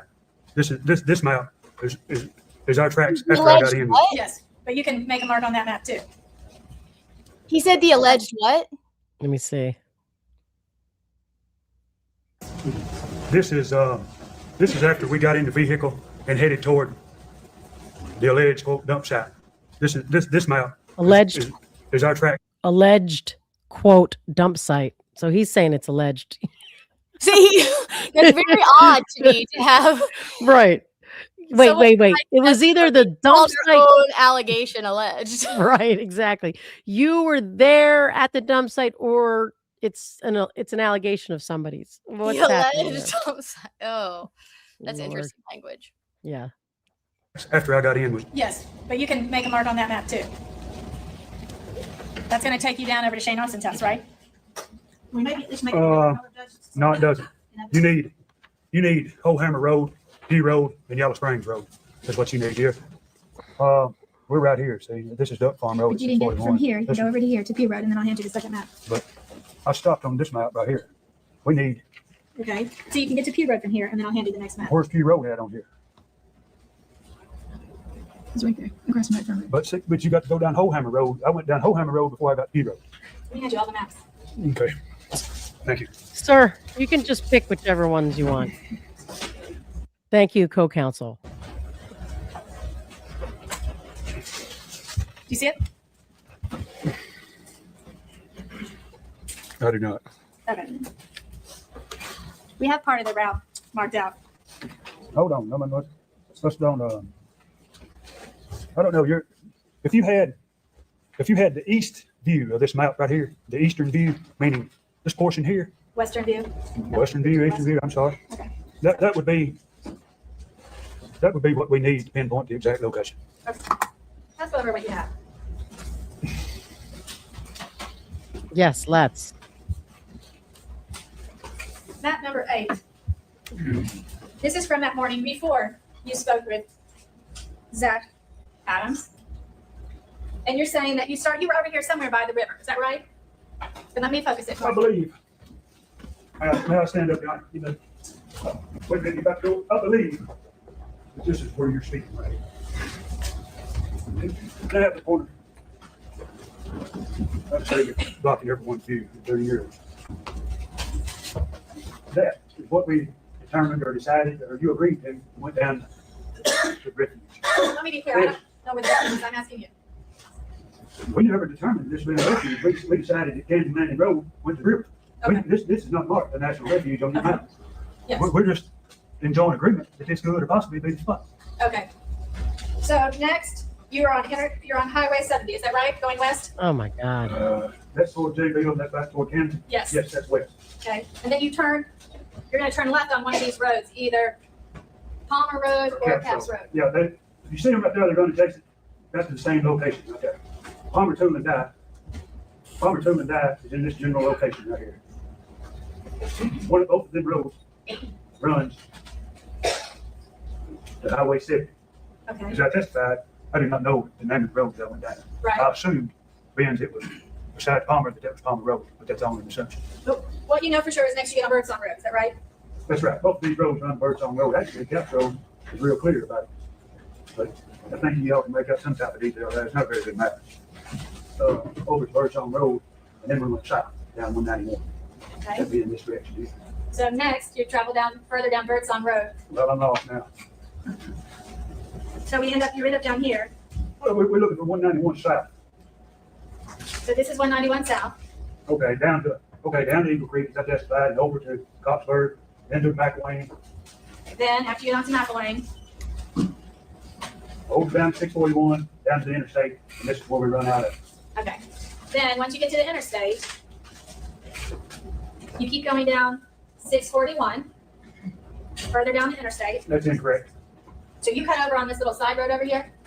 If you cross 641 south, Yes. if you cross going south, Yes. there's a road, the first road to the right, Okay, that's this little Spence Store Loop Road. and it cuts over to Hohammer Road. Keep Hohammer saying you Road. need Hohammer Road. Runs to Yellow Springs Road. Yellow Springs Road runs to Eagle Road. It's all in a location that's very small. That's just, just minutes on each road, and it's the quickest way. So it's this. The roads ain't what they look like on here, like long travel. I mean, some of them ain't. I have a Down lawyer Spence Road I ain't gotta ask. 150 yards before you cut off on another road. Yes. How is it determined? Why is he testifying without any cuffs on and he's able to move around? And then the state says that he's too dangerous to bring back, and that's why he can't testify in Zach's case when he's not committed any violent crime since then. The only difference between then and now is he's had some health issues and is less mobile and would be, less dangerous. They didn't seem to be concerned about any danger issues when they locked me in a room with him for multiple hours and no one was concerned at all and he wasn't cuffed. Yeah, it makes How come Zach had to testify in shackles? Makes zero sense.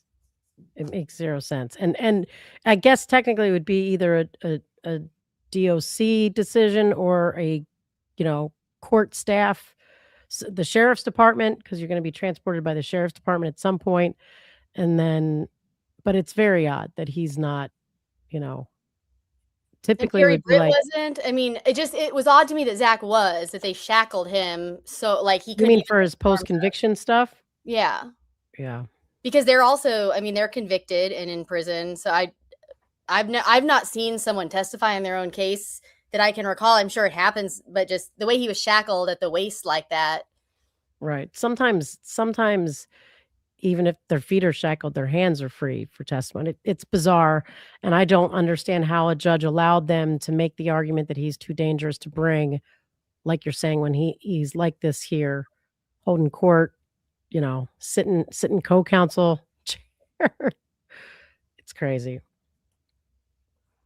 Holhammer Road cuts over. Oh, and are Lord. you saying it runs along the interstate right here? Holhammer Road, yeah, Holhammer Road runs alongside the interstate down to. Right here, where my finger is. It's running along the interstate and then it goes down over here to Yellow Springs Road.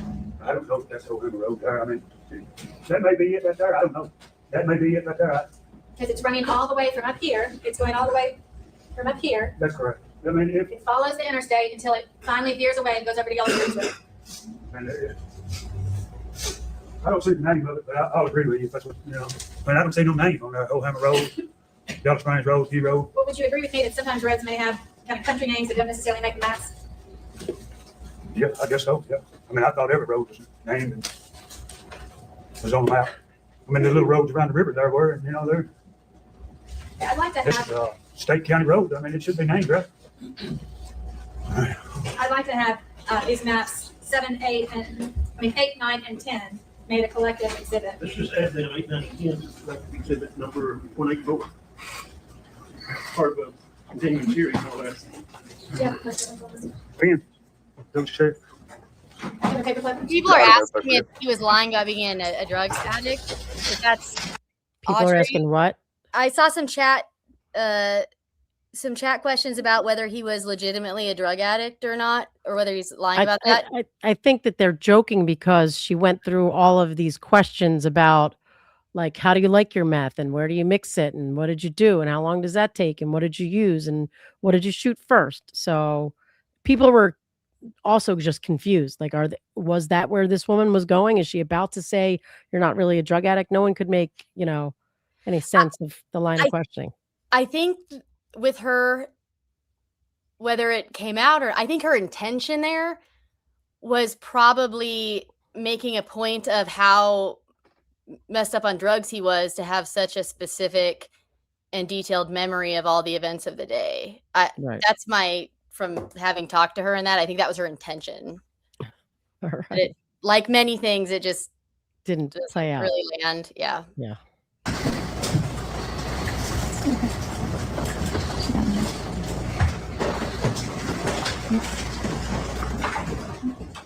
At the river.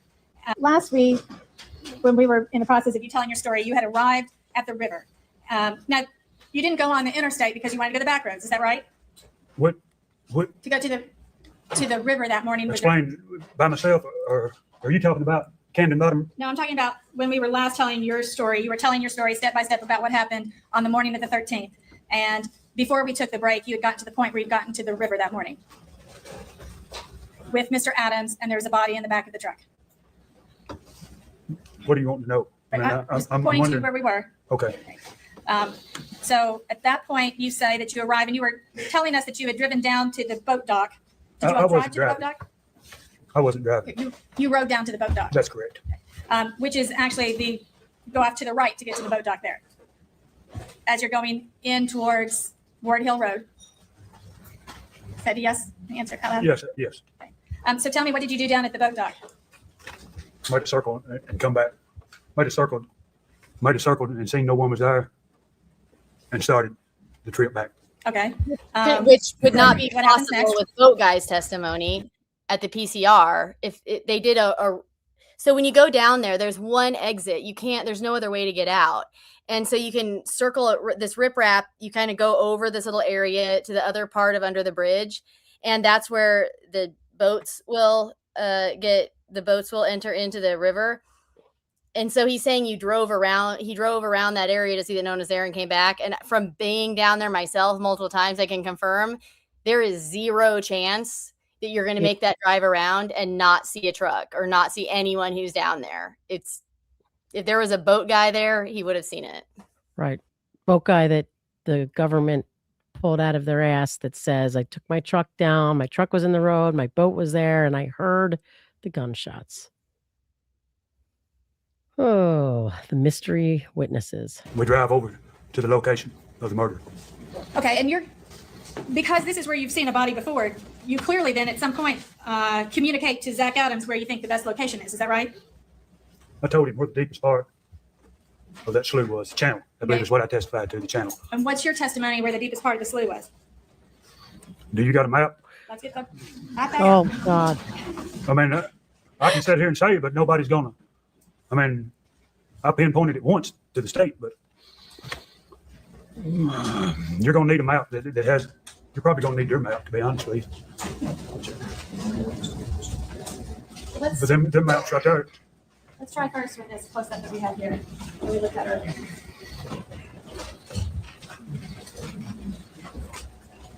He's going to start telling her how to do her job now. Zoom out some. Just a little bit more. There's exactly where it is. So that's the ward road they're talking about. What's that? That's the ward road, that road that's just going on the bottom where it's, under with this vantage point, and then it goes under the bridge. That's the ward road that they're talking about that was most likely underwater at the time. Right. She touched on that earlier, that it gets flooded at certain points. The jury can't see. Neither can I, the location that the state had drawn up. I mean, your map is not.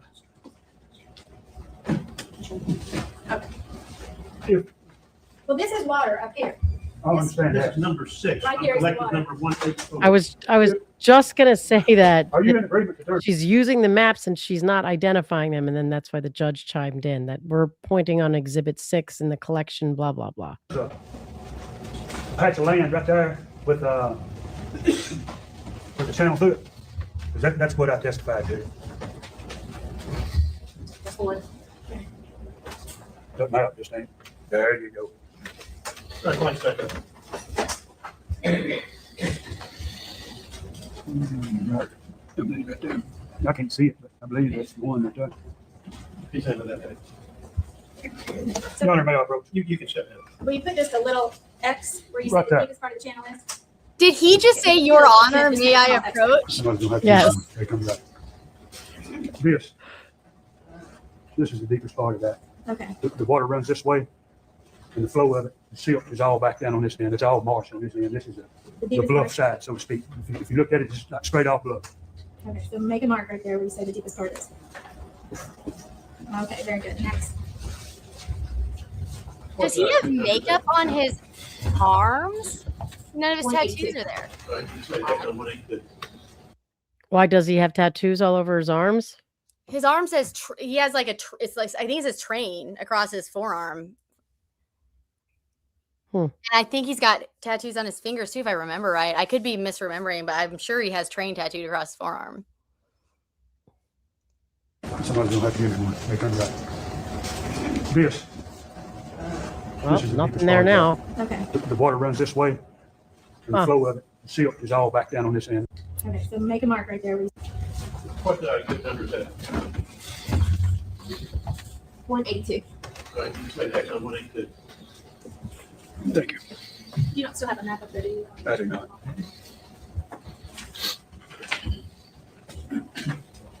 Okay, so you suggested to Mr. Adams that the deepest part of the channel was. Is that right? That's correct. That's correct. And so what happened next? Excuse me. Where was we at? We were coming down. What happened next? I mean, we were coming back that direction from Ward Road, right? Is that Yes. where we was? Yes. We pulled down that long gravel road that I testified that I run out there and looked at. Went underneath the bridge, went down to the river, circled by the riverbank, come back up, pulled in, made a circle, backed into the rock pile, got out of the vehicle at that time. I grabbed Miss Bobo by the upper torso. Mr. Adams let down the tailgate. We brought her out. No, you haven't mentioned that you're saying that you needed to gut her. So where are you along the trip when you mentioned that she'll need to be gutted? I never told him that she needed to be gutted. Okay, sir, can you tell me what you did backwards? Start at the end and go forward. It's supposed to be a trick for if someone. That would have been a brilliant, brilliant move. Oh, that would have been good. Okay, you just said that other things Yeah. floated because of. Yeah, I never once. He was not acting under my direct command. Okay, so you don't know for sure then he was going to go get a knife and gut her. Well, when I walked away from the upper torso, he was digging in a fanny pack in the back extended cab of the truck. Okay, so you don't know what he was doing. He was digging in a fanny pack in the back seat of the extended cab truck. And then at some point you said you all set her down on the riprap. How steep is that riprap there?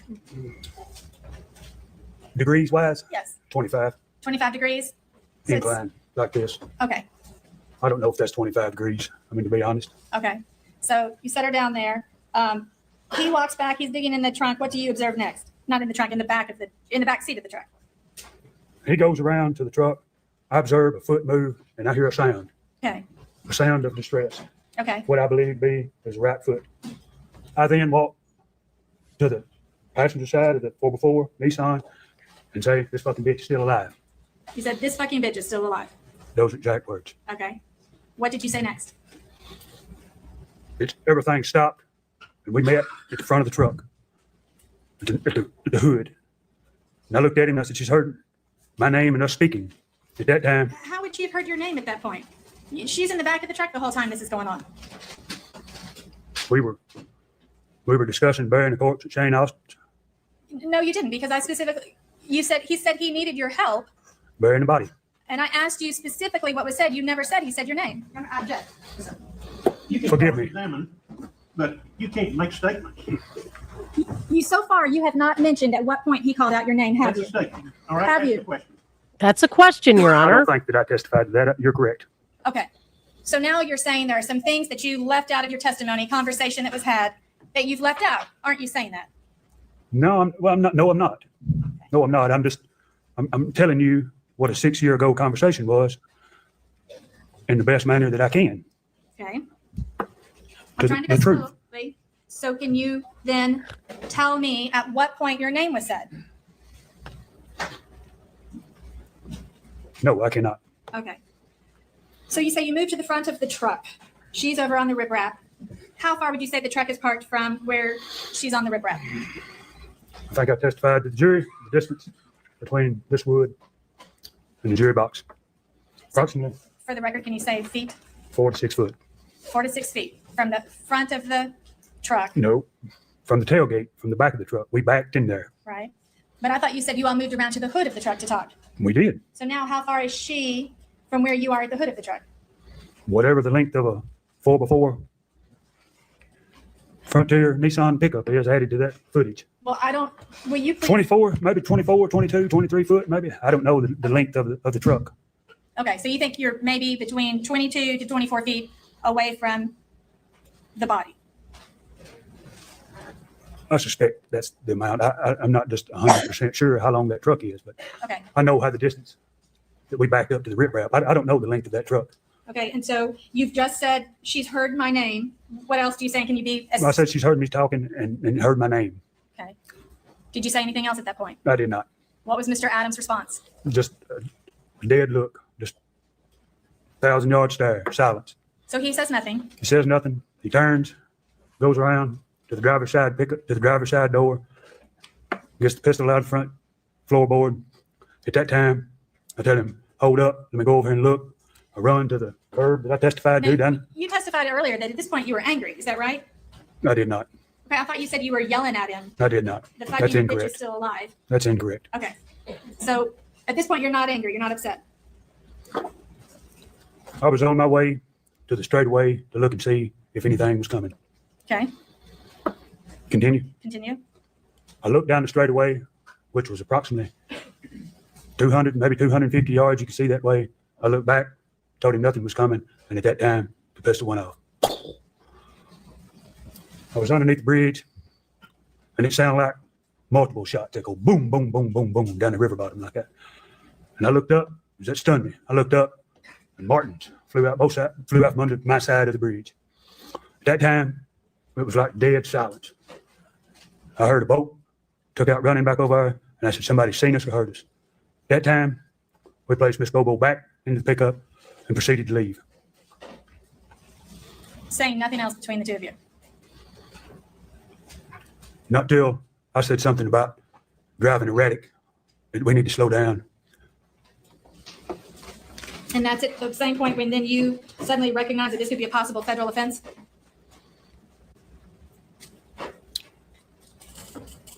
Correct. I knew from previous experience that firearms are not allowed. So what was your previous experience? I mean, I'm born and raised in the South. I understand the rules and regulations of federal property. Plus, it's posted on the entrance, no firearms for everyone to see. Gun with a cross in it. So where's that entrance where it's posted? Generally, at the entrance, of a federal property. It's posted. Are you saying it was posted on that particular property? I don't know. Okay. I know from previous times before at other places. This ain't the only refuge I've ever been on. Where's another refuge you've been to? Camden Bottom is a refuge. Duck River Bottom is a refuge. Eagle Creek is a refuge. Bustletown is a refuge. Mousetail is a refuge. I mean, the government has property all over the state of Tennessee. Each one, you have rules and regulations that they expect you to obey. And so you would have known all this before you headed out that day towards the river. Is that right? Because you say it's all from past experience. I mean, I wanted to bury a body, but otherwise I wanted to abide by whatever rules and regulations the federal government wanted me to obey. There's a lot of local, I don't know if lore is the right word or not. There's a lot of suspicion that he was actually involved in a different murder at that same spot, with someone being pushed over the bridge and a friend of his dying. He maintains that the guy fell, but does acknowledge being there when the death occurred. Wow. Well, he's got a lot of stories. He can kind of circle right into this one. Yeah. So he does have, I mean, he has material to pull from. Right. I knew this before. Yes. So in trying to calculate what time you would have gotten there that day, you said you arrived at Shane Austin's house after 9 a.m. Sometime, yeah. You said it took you about 5 minutes to get your... Just to clarify what he's lying about, everything. At least that is what his admission is now, that all of this story, everything he is saying, every word of it, probably except for him wanting to buy drugs. I mean, I don't know. You would know better, I guess. I mean, basically, right? Every word of it is a lie. I think the entire, well, yeah. I mean, what he said is he looked at his day based on cell records and added Holly to it. So, I mean, whether he actually bought drugs that day when they're talking about him doing it, I don't think he did, because it seems like they were around Autry that afternoon, but not that morning. Now, was he with them when they went to the ATM? But yeah, it's all, and that's why, and I think a lot of people are confused about why the ATM is so significant, because the ATM was at 11:12, and I get the confusion. It's like, well, if the murder happened that morning, why does it matter that they're at the ATM at 11:12? He has to do the all reason that these matters. Things. We have to do all these things, and we know that Zach's hit on that cell sector that would place him in that area by the Tennessee River, which also happens to be an area where 2 drug dealers live that Zach frequently made visits to. So Zach was there at 10:32, and then the other sector that he crossed into was 10:35, and from basically east to west, and then he passed into his home sector at 10:38. And so there's only one way you can do that in that time period without hitting on the south sector of that tower at all, and that would be the interstate. So assuming, since we know he was in the sector that Autry is referring to, and Autry estimates they're there at 10:30, his phone hits there at 10:32.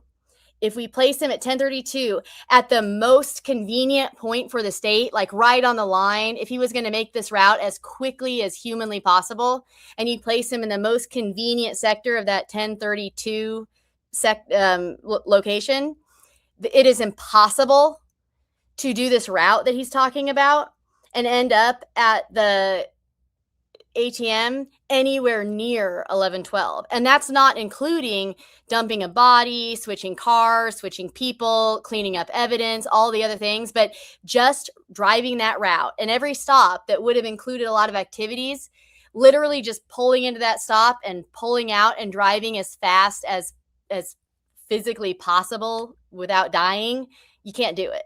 And so the 11:12 is important because it's a time point where we know where he is, and then we have the 10:32 time point where we know where he is, and this story is impossible with those data points. Two data points, right? Okay. Or pill and cook it up. Is that accurate? Here, wait, let me I think I get back here. testified to. You said it took you about 5 minutes to get your pill and cook it up. Is that accurate? I think I testified to about 10 minutes inside the vehicle. Okay, so that would put it at about 9:10 to 9:15. Then you get out of the vehicle, you have a short conversation. I'm sorry. Can you answer out loud?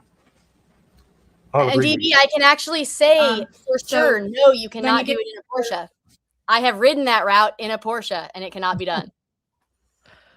All right. Would you agree with me? You get to the river no later than 9:35 or 9:40?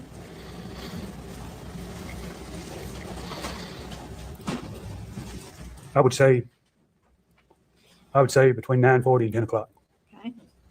9:40 and 10 o'clock. would be mine. I believe that that's the time. Keep in mind that I was high. So, I mean, the exact minute I'm not clear on. So being high, then, does that affect your memory? That time, I guess so, yeah.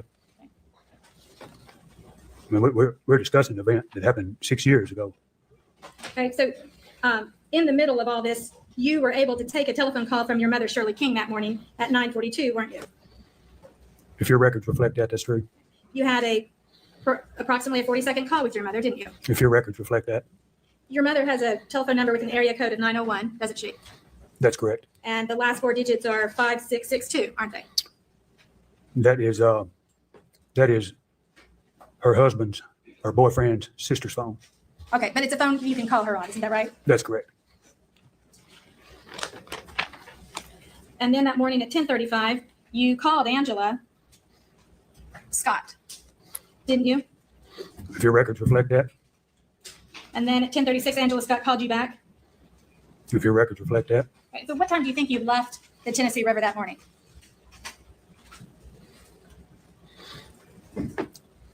we were there less than an hour. I would say somewhere between 35 to 45 minutes. Okay. So if you're there 9:45 to 10, then if you're there 45 minutes, you're then leaving about 10:30. Is that right? Is that the earliest you would have left, 10:30? Maybe. I don't know. Okay. Now, did you take the interstate to go back home? Back to Yellow Springs Church? No, ma'am. Okay. So you took, did you take the same route you came with to go back to Yellow Springs Church? No, ma'am. Is there a different route you took? Yes, ma'am. Okay. Can you tell me, let me get the maps back. Let's see if we can go through which way you went back. It's going to be using the same maps that we'd already had, isn't it? No. No. Okay. Start with it. At some point, we're going to run back into one of the roads. Though. Okay.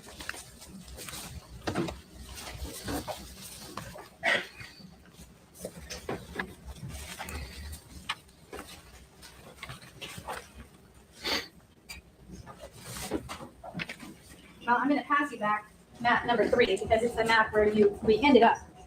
And let me see if I can get you a pen of a different color. That pen was blue that you were using. Green pen. Thank you.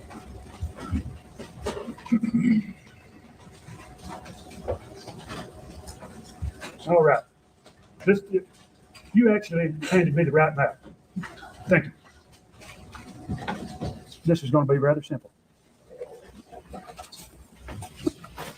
Do you want me to date and sign, or do you want me to sign this new route back to?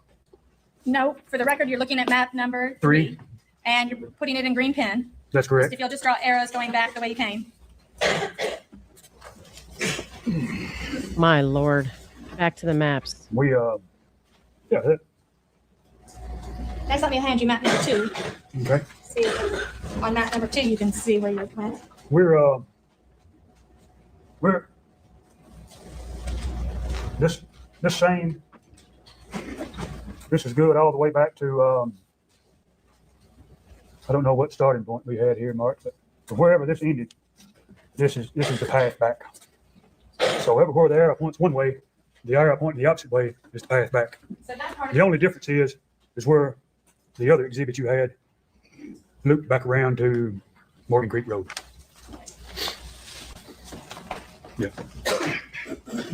So what you're saying, instead of taking the north route up here to go back, you took the north route to go to the river. You took a southern route to go back. We took a route over to Morgan Creek Road on that map that I marked green right there. Down Ward Road, over to, what was the other road? Over to Morgan Creek Road. It goes over to Morgan Creek. And then back down the same path. All we bypassed the 133 exit. Instead of going back up by the interstate in the same way we came in, we went down back around by the landing out. Okay. So you meet up back over here again where Birdsong Road runs into Morgan Creek Road. Is that, okay, let's see here. Okay. Lord. Nick's Landing. Ward Road is where we decided, maybe not, the boat ramp was. Your Honor, may I approach it? Your Honor, may I approach? Yeah, I did, I'm sorry. Forgive me. This road right here is marked down to here, and I think it's, what's the name of it? Nick's Landing. Nick's Landing runs around Morgan Creek, where it joins back in right here. That's joins right there. What that is just a shorter path over to the, just a different route, different route out. And then can I see Quick path out, what it is. Can I see the map in your hand? That's traced back to, I believe, Interstate 40. I believe I've got marked on that. So this one, you're just going back the way you came. We'll just, yeah, once we hit Morgan Creek Road, the same roads we tracked in, we tracked out. The only difference was the shortcut along the River Road over to Morgan Creek Road. Okay. And so does it take approximately the same amount of time to get back? 15, 30 minutes. A little less. Okay. Maybe. I mean, I don't know the exact mileage, but I know that the path back was shorter than the path there. Okay. How much shorter would you say? I don't know. Okay, so that morning then, 10:35, you said on direct that you checked your phone and you realized you were supposed to go have lunch with Angela Scott. That's correct. What time did you usually eat lunch with Angela Scott? 11 o'clock. 11 o'clock. And where would you go to eat lunch with her? Benton County Health Department. Benton County Health Department. And where is that? What road is that on? Maybe Hospital Lane. There's a hospital there. Maybe it's called Hospital Lane. I don't know. I don't know the road. I mean, I know where it's at. Why were you eating lunch at the health department? Health department was about an eighth of a mile from her job. Did you bring a lunch or were you buying a lunch at the health department? I generally bought a lunch. I wasn't buying no lunch at the health department. I bought lunch at other places and met her at the health department. Okay. I've never met her. You never what? I never bought lunch at the health department. Okay.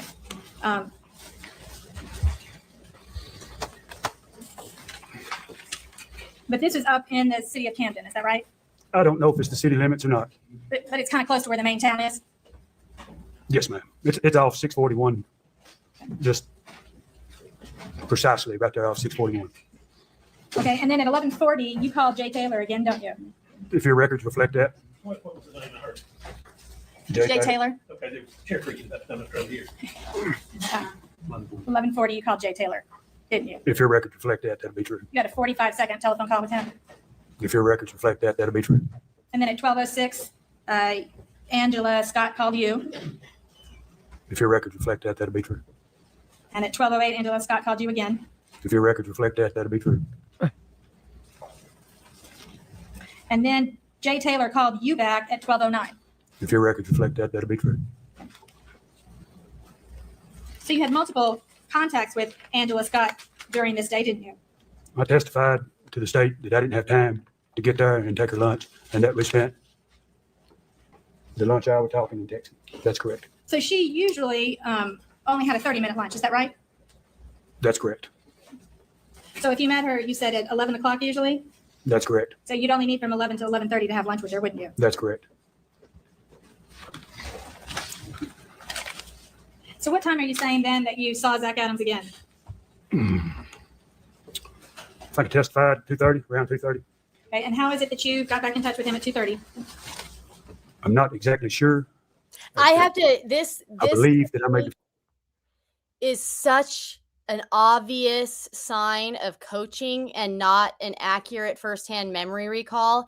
And like, if you listen to, by contrast, the, what he was some kind of, the guy who was fishing who dropped his boat near the Bobo's house, and he's describing kind of the timing. When people are trying to come up with remembering when something happened, they're going to use anchors of behavior.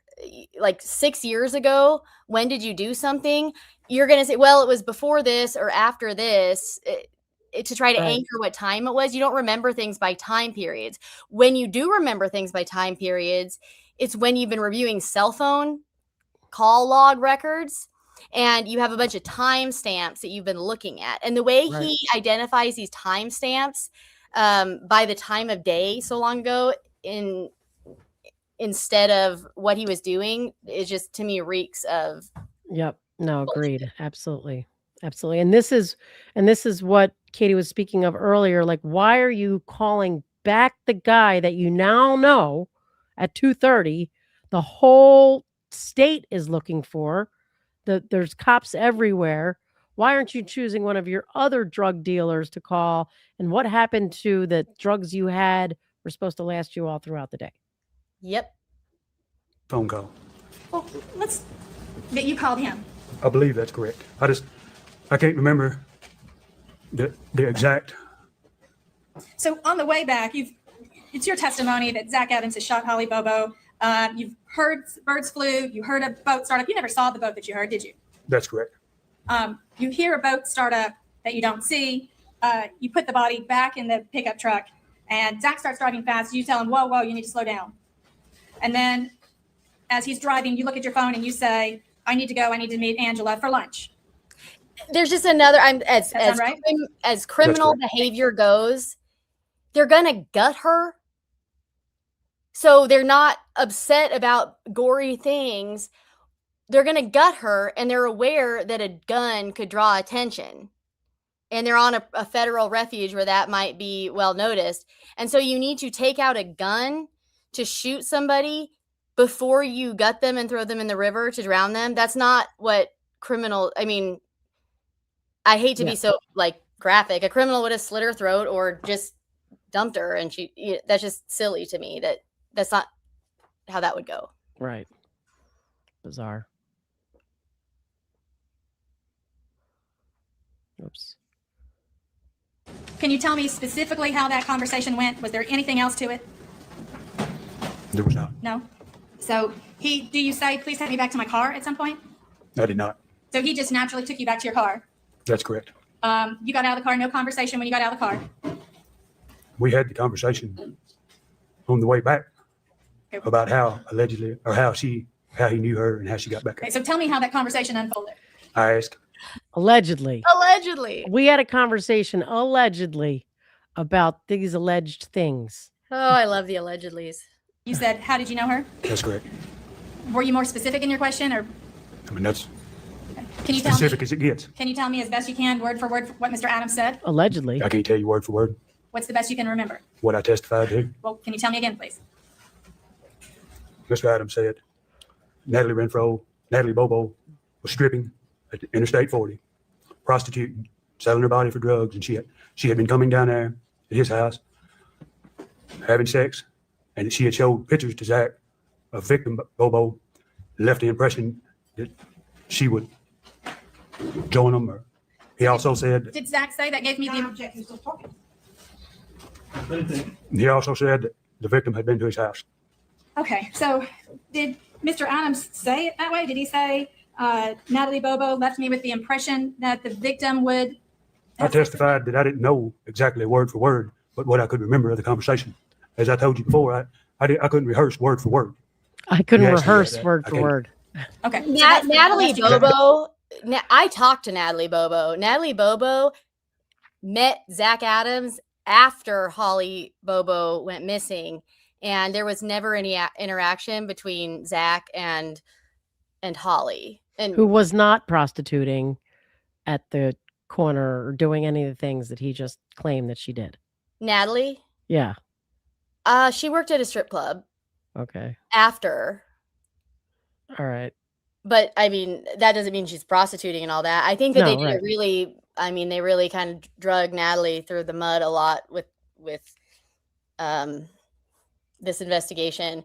Natalie did not know Zach until after this happened and has never brought Holly around Zach. But she did confirm to you that she met Britt at that party. Yes. And she met Britt at that party. She had given information about Britt. He also was following them around.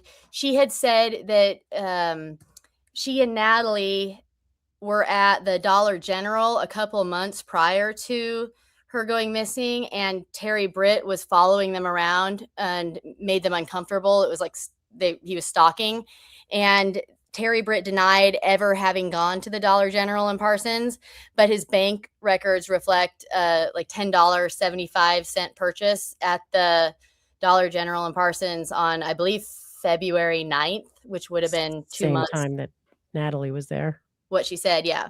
I told Natalie that, and she seemed relieved that she was right. Like, I think she felt like law enforcement was not taking her information seriously or doing anything with it.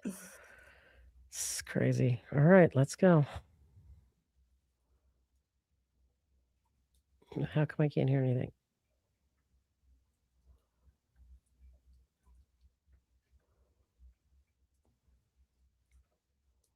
Oh, something. I tried to get another peel. I had done the other half, and I was looking to re-up. So when did you do the other half? The time that I spent alone. Where were you during that time?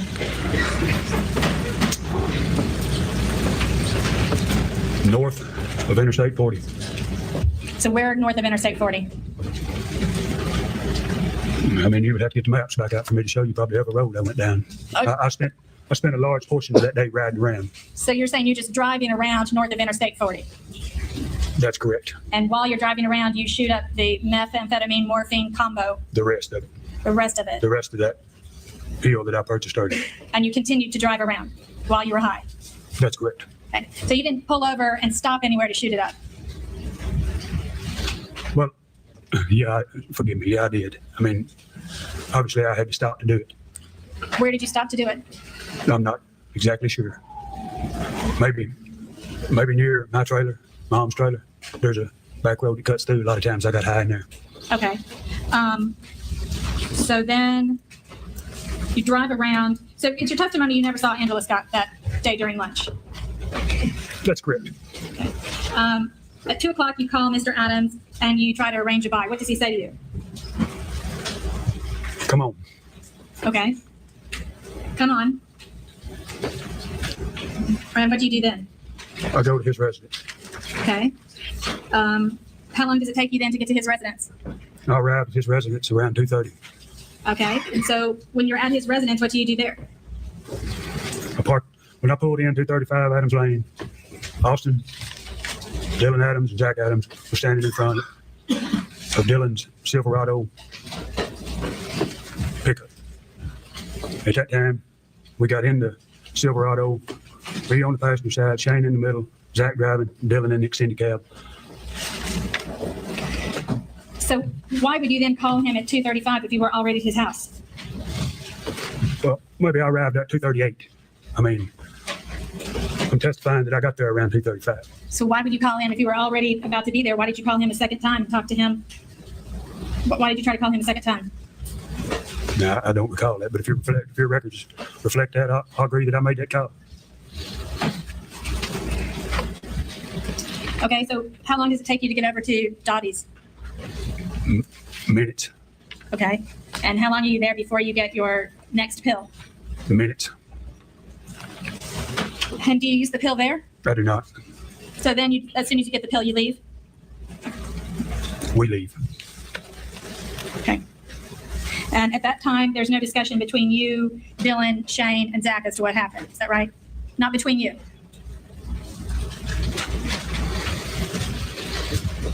No, I testified about an argument and a fight. Okay, but that wasn't involving you, isn't that right?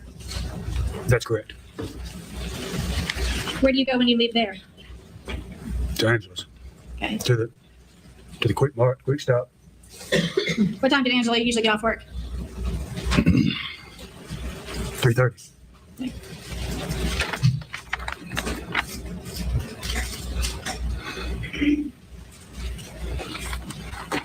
Now, at some point that day, you also texted Michael Douglas, didn't you? If your records reflect that, that'll be true. It's my boss, one boss I had. But did you ever work for Michael Douglas in the evenings? I worked when his schedule wanted me to work. I mean, when he said work, I worked. So sometimes you would work for him in the evenings. And I worked all day for him many days, into the evening. Do you have any specific memory about what your text to him was about that day on the 13th? Work. I mean, he's a prominent man. He's not into no criminal stuff. It would be clearly work related. Any discussion that pertains to him would be work related. Okay. So let's talk about the Birdsong Road exit that you went to. You're saying that day you went to the Birdsong Road exit for the purpose of dumping a body. Isn't that right? I guess so, yeah. Okay. But you'd also been to that same Birdsong Road exit, or the Tennessee River. You were also at the Tennessee River on April the 6th at 12:13 p.m., weren't you? I don't know. It's possible you were there on April the 6th at 12:13 p.m.? I don't know. Is it possible that you were still there at Birdsong Road exit at 2 p.m. or 1:56 p.m. on April the 6th? No, I don't know. I don't recall April the 6th. Okay. April the 9th, is it possible you were at the Tennessee River area at 5:03 p.m.? I don't recall that. Do you remember being there on April the 9th as late as 8:13 p.m. on April the 9th? I don't recall that. And there obviously wasn't nothing dramatic that happened that I would recall. I mean, if you got proof I was there, I was there. Do you remember being there in the Tennessee River location on April the 11th with Zach Adams at 9:55 a.m.? That's correct. So this is 2 days earlier you were there at the river. Well, 2 days earlier, they wasn't a murder. So I mean, I have no reason to. I mean, if your records show I was there, I was there. And there with Mr. Adams. If the records reflect that, that's true. Okay, and do you remember being over there at the Tennessee River on April the 14th at 6:44 p.m.? That's 1:33. Is that what you're saying? No, I'm saying on April the 14th, the next day, you were over there at the Tennessee River at 6:44 p.m. Where this occurred? Yeah, in the Tennessee River area, yes. Okay, yeah. And you were there with Mr. Adams on that day. That's incorrect. So if the records show you were both over by the Tennessee River, that would be incorrect? I'm not saying he wasn't over there, but he wasn't with me. Okay. So on the 14th, you weren't there from approximately 6:44 p.m. until, let's see, still there at 10:30, does that sound right? Object at this point. I waited. We've heard 4 dates. She keeps saying, were you there? I don't know. I don't know. I don't understand the question. I don't understand how he can know what there is. Somewhere by the river is a big, big area. If she wants to ask him specifically, about a Be more specific on your dates and places. Okay. Under that river is not a large, April large the 14th, area. That is not a large area. It is an area where you would definitely know who else was down there and if anyone else was down there when you're there. I mean, you said it's one road in and out. You guys have to pass each other. You literally have to wait for because there's one initial little area and then you can drive over this rocky kind of where the riprap is into this other area where there's what is that word we're calling it? A riprap? Riprap? What the fuck is a riprap? He's referring to the there's like these rocks that are just kind of layered up. They're like sedimentary rocks or something. I don't know. Someone might have a better definition than me. It's just like just rock that's kind of piled at the riverbank. But you have to wait for one. Like you can't pass with another car there. It has to go one at a time. And there's just 2 locations where cars can really be. So there's just no way that you're going to not recognize. I could tell by memory. I could tell you by memory of the multiple times I've been down there, what other vehicles were down there or whether there were no vehicles, because it's just not a big, large area where you wouldn't know. Okay. All right. 2011, were you by the Tennessee River Birdsong Road exit area? Right there, and I'm talking about east of Birdsong Road. Were you over in that area on the 14th at 6:44 p.m.? If your records reflect that, that will be true. Okay. If you have facts of that, that's true. Okay. And then you stayed there that evening until quite late. You were there on the 14th until at least about 10:30 p.m. at the Tennessee River area off of Birdsong Road exit. That would be true, wouldn't it? If your records reflect that, yeah. And then on the 15th at Oh my God, it's driving me crazy. She just keeps she keeps acting as though he's saying yes when he is saying if your records reflect that.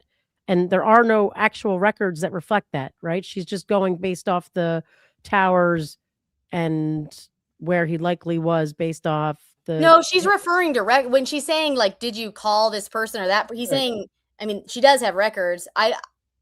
It doesn't seem like, it seems like he's just evading the question and acknowledging their records. I know. I just don't know why she doesn't show him the record so that he can say yes, not if your records reflect that. And nobody's giving the jury any records. Seems like that would have been a lot more effective.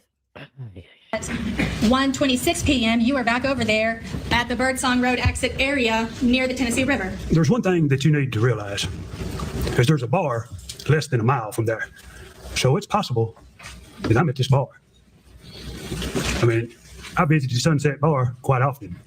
I don't recall all these days sitting at the river that you're allegedly saying I'm there. Is it possible I'm at Sunset Bar? Possibility. Got a lot of friends in that area. I mean, I don't know, just because you say I'm a river, I don't know where you're saying I'm at. I'm lost. Okay, so it's possible you were over there at the bar some of these times. That's correct, yeah. But that doesn't explain why you would be there at 10 o'clock in the morning. The bar wouldn't be open at 10 o'clock in the morning. That's an old redneck bar. It runs as long as you got money. Okay. So then that might explain why you would be over there on April the 16th at 5:30 p.m. You could have been at the All Tennessee Redneck Bar. That's correct, yeah. Okay. And the same with April the 22nd at 1:58 p.m. You could have been at the All Tennessee Redneck Bar, couldn't you? That's correct, yeah. And the same. What was the last date? April the 22nd at 1:58 p.m. And it's possible you were there that day with Zach Adams at that old Redneck Bar, April the 22nd. That's incorrect. Okay. How about April the 27th at 2:53 p.m.? It's possible you were there at this Redneck Bar that day. Yeah, it's possible, yeah. I mean, you're discussing stuff that I don't even have a clue what was going on April the 27th. I mean, if your records say that I was in that area, then I was in that area. I'm not going to sit and try to argue the facts. If you have facts, I mean, I don't know. I mean, you're not presenting nothing to me where I can see them. It's true that Terry Lynn Renfro used to buy stolen goods from you or trade you stolen goods and give you drugs in exchange, isn't it? That's correct. And a lot of times you would meet Terry Lynn Renfro off of the Birdsong Road exit to exchange drugs for stolen items, isn't it? That's incorrect. And you talked about the deer stand and when the deer stand was stolen. And you said Zach Adams stole a deer stand and you stole the trail cam that was there at the same place. Isn't that correct? That's correct. And now where you stole that from, that was off of the Birdsong Road there by north of Interstate 40, wasn't it? That's correct. Over by the Tennessee River. It's on Eagle Creek. Is Eagle Creek right there by the Tennessee River? It's within 5-6 miles from it. Okay. And it's right there off of the Birdsong Road exit. There's multiple ways to get to it, but you can get to Eagle Creek from 133. Okay. I'd like to ask you some questions. First, here, let me have a picture here.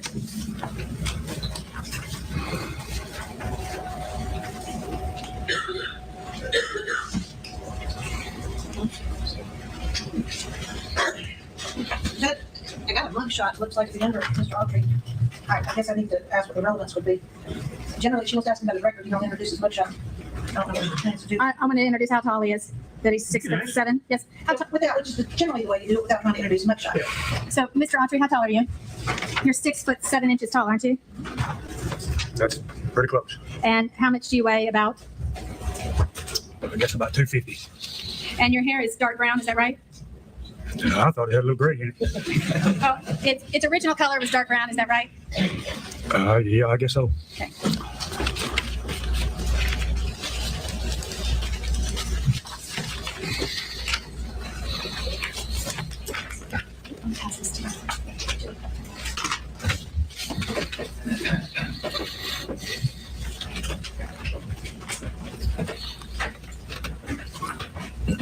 knew someone would have a great definition.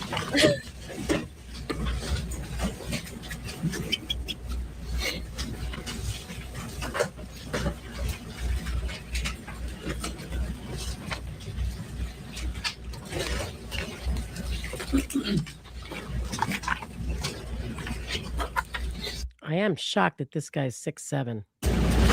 He's a big guy. I mean, and I was not uncomfortable in the room with him. I don't find him to be.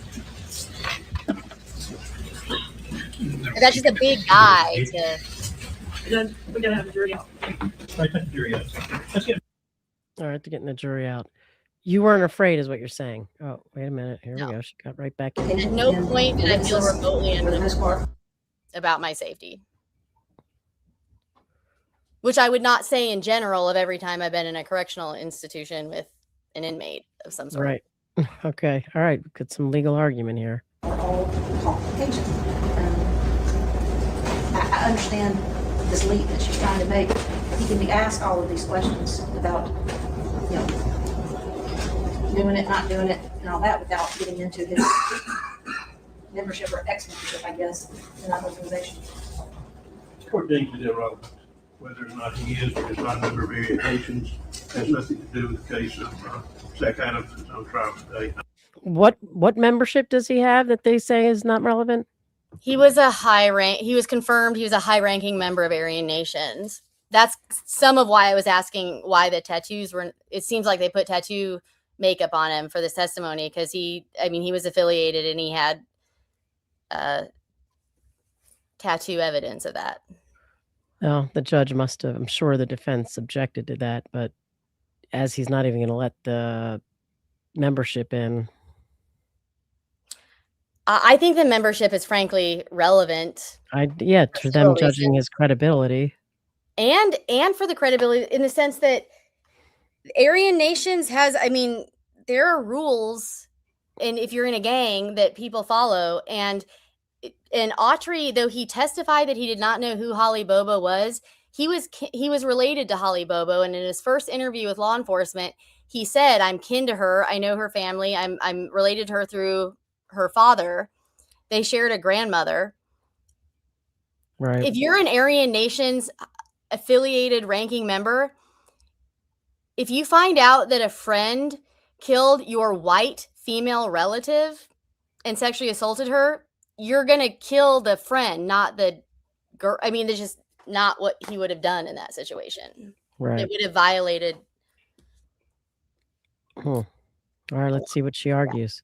I don't see something that should tarnish his credibility. You can ask him things to impeach his credibility, but whether or not he's a nation, that's a totally collateral issue.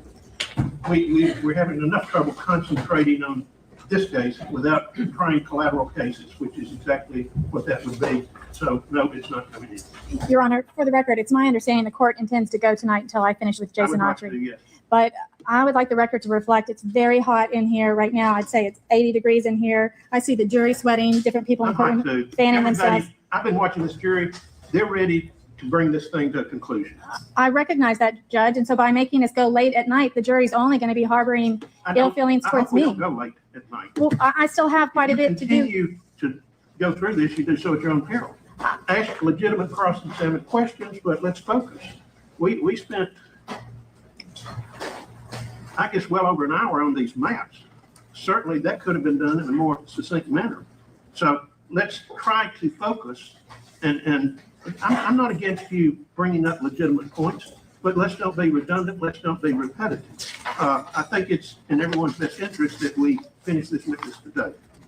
So let's bring her. I'd like to do an offer of proof as to the Aryan Nation information, Your Honor. You need Mr. Autry out to do this? Yes, Your Honor. All right, bring Autry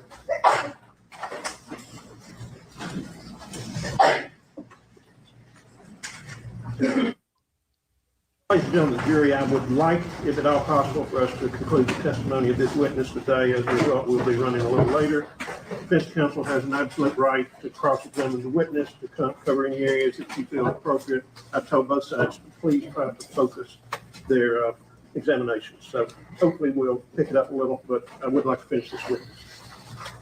Mr. Autry, I wanted to review, when you said that you and Mr. Adams set the body of Holly Bobo down on the riprap, I wanted to understand exactly how you set her down. You were holding the quilt. You said the quilt is wrapped up and you just grabbed the quilt with your two hands? That's correct. And you just lifted the quilt up and set it down on the riprap?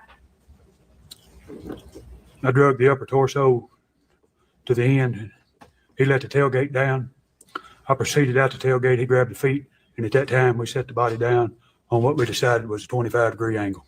Okay, and as you lift it up, I'm assuming that as you lift up the body, the feet on one end, and you're grabbing the torso on the other end and set it over, it's kind of folding in the middle. Is that right? That's correct. And then you set it down, and you believe you set it down so that the torso is towards the top of the riprap? That's correct. And the body, I guess, is kind of bending in just a little bit with the feet down at the bottom? That's correct. Near the ground. Is that correct? That's correct. Now, Mr. Autry, you are a prolific letter writer, are you not? I think That's that correct. that factor that she got I in, had Which that's super relevant to me. Someone who was in the comments, I think that this is bullshit. He could have thrown that girl right over his shoulder, no problem. That I do think that's a valid point. I don't think those two men, one of them being Jason Autry, would have double teamed that because they just can't care. I mean, that aside, she's very carefully, I think, making the point that Holly Bobo is laying facing up in the blanket when Zach allegedly shot her, because the trajectory of the bullet went from the back occipital parietal area, right area, it went through her left jaw. So that makes no sense from a bullet trajectory standpoint. oh, She was shot in the back of the head, and the exit wound was in her left jaw. right. But he's saying that she was laying face up and was shot. I mean, that's yeah. I mean, Impossible. yeah, it doesn't make much. Huh. I mean, I feel like his membership was valid for cross-examination. Like, I'm still kind of shocked about that. But 10 notebooks full of letters that I don't know that it would were help. in jail. That would sound about right to you, wouldn't it? If that's what you got, yes, ma'am. And I mean, you write a letter to every day, don't you? That's correct. And you're aware that the TDOC has been collecting all your letters to give, they've been making copies of them. That's correct. Matter of fact, your attorney has received some copies of your letters, hasn't he? You're asking me if I've ever mailed the attorney a letter? No. I'm saying you know that your attorney has gotten copies of letters you've written to other people while you're in jail as part of discovery. I suspect he has access to the discovery, yeah. Okay. I guess he has access to every letter I've ever wrote if he wants it. Matter of fact, when talking about access to discovery, when Fletcher Long was representing you, he even gave you a copy. I have an objection as to trial representation, the statements made between the two. In fact, it was objected to, and I wanted to go into something about that earlier, and I don't think it's fair at this time. She hasn't let me ask the question yet. Ask the question. He gave a copy of the entire discovery disc to your mother, didn't he? Answer. You can answer. Not that I'm aware of.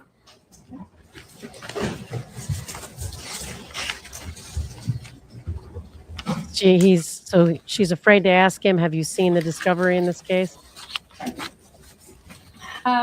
You remember when you were arrested on this case in March of 2014, don't you? I think that I was just carried to a room at River Bend and given the warrants by 2, maybe 3 TBI agents. I don't think they ever arrested me.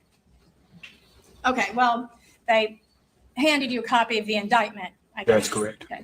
And even before that, Jeff Jackson had come to see you in Carroll County and had taken you in for inquiry at that time, hadn't he? That's correct. And at that time, you had complained to your mother because you said that they had almost broken your fingers when they did that, didn't they? That's correct. 2 of your fingers on your right hand, didn't they? That's correct. At that time, Jeff Jackson told you, Objection, hearsay. I am not offering it for the truth that what Jeff Jackson said is true. I am just offering to show what effect it has on him. All right, you're not considered for the truth. Jeff Jackson told you that Zach Adams and Shane Austin had already signed complaints or had signed statements against you, saying that you were guilty, didn't he? That's correct. And at some point, Jeff Jackson told you that the whole reason that this case started was that that Zach Adams and Shane had showed up at Clint Bobo's house to make meth. Didn't he tell you that? That's incorrect. So if you wrote that in a letter to your mother, that would not be accurate? That's correct. So you would have lied to your mother about that story? That's correct. And what about a telephone call with your mother? As I testified earlier, I denied any involvement until Mr. Parrish and Mr. Shule come on board. So, Now, they came on board in 2015, didn't they? yes, ma'am. They came on board about the time the state filed the notice of intent to seek death penalty against you, didn't they? I guess so. Yeah, I'm not for sure of the exact date. You do remember giving an interview with Nick Barris, don't you? That's correct. And in the interview with Nick Barris, you specifically said that you were not a killer. That's correct.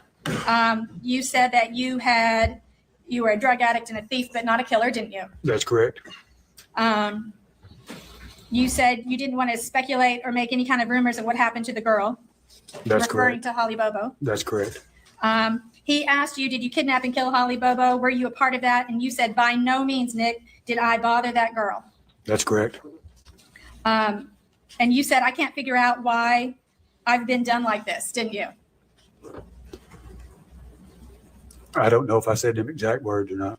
Okay. Do you have a transcript that says that? Yes, if I have a transcript that says that, then would that be accurate? If that's what the records reflect, I guess so. You have to show it to him, counselor. And referring to Dylan Adams, you said that he was lying to get out of trouble. He's down there. He's waited all this time. You know, he ain't been seen. He got himself in a little bit of trouble. He's down there in Obion County, and he don't want this time, and he's making stuff up to get out of it. Didn't you say that? That's correct. I'm sorry, can we read that one again? I missed the question. All right, let's do it again. Okay. You said, and you were referring to Dylan Adams, first of all, he's lying to get out of trouble. Didn't you say that? That wasn't the whole question. Well, I'm He's just going to go through restating it piece by piece. Just do the whole question. Okay. We're trying to focus. Okay. First of all, you said he is lying to get out of trouble. He's down there and he's waited all this time. You know, he ain't seen that. He's got himself in a little trouble, and he's down there in Obion County, and he don't want to do his time, and he's making stuff up to get out of it. Didn't you say that? That's correct.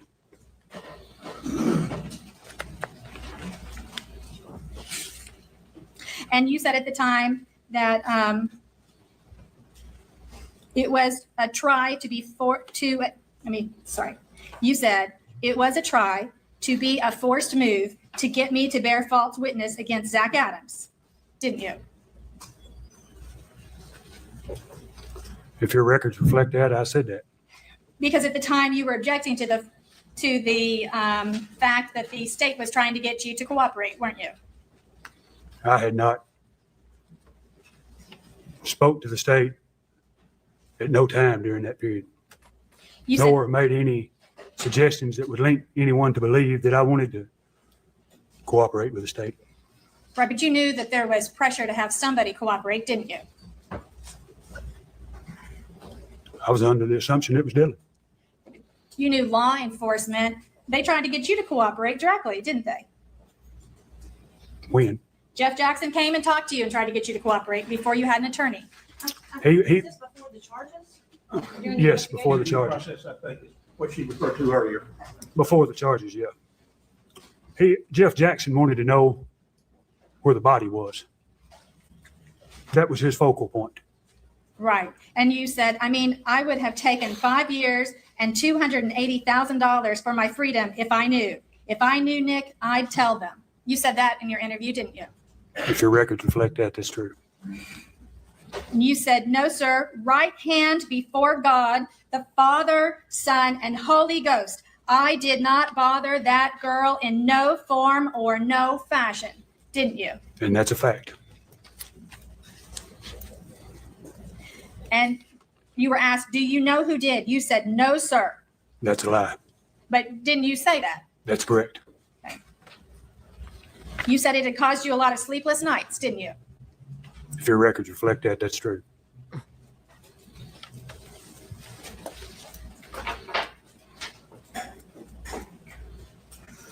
Didn't Nichols have a told, couple, if your records Nick reflect that, Barrett that you- answers in her testimony?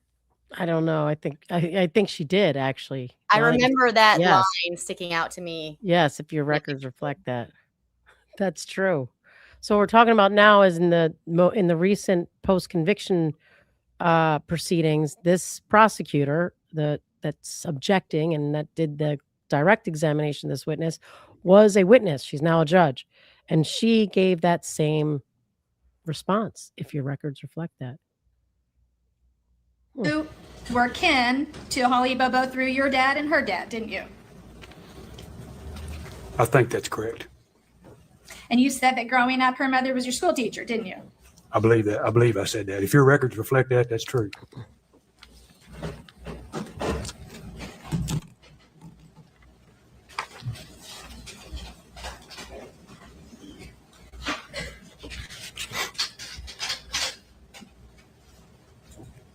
And you said, it never dawned on me, that someday I was going to be falsely accused of this.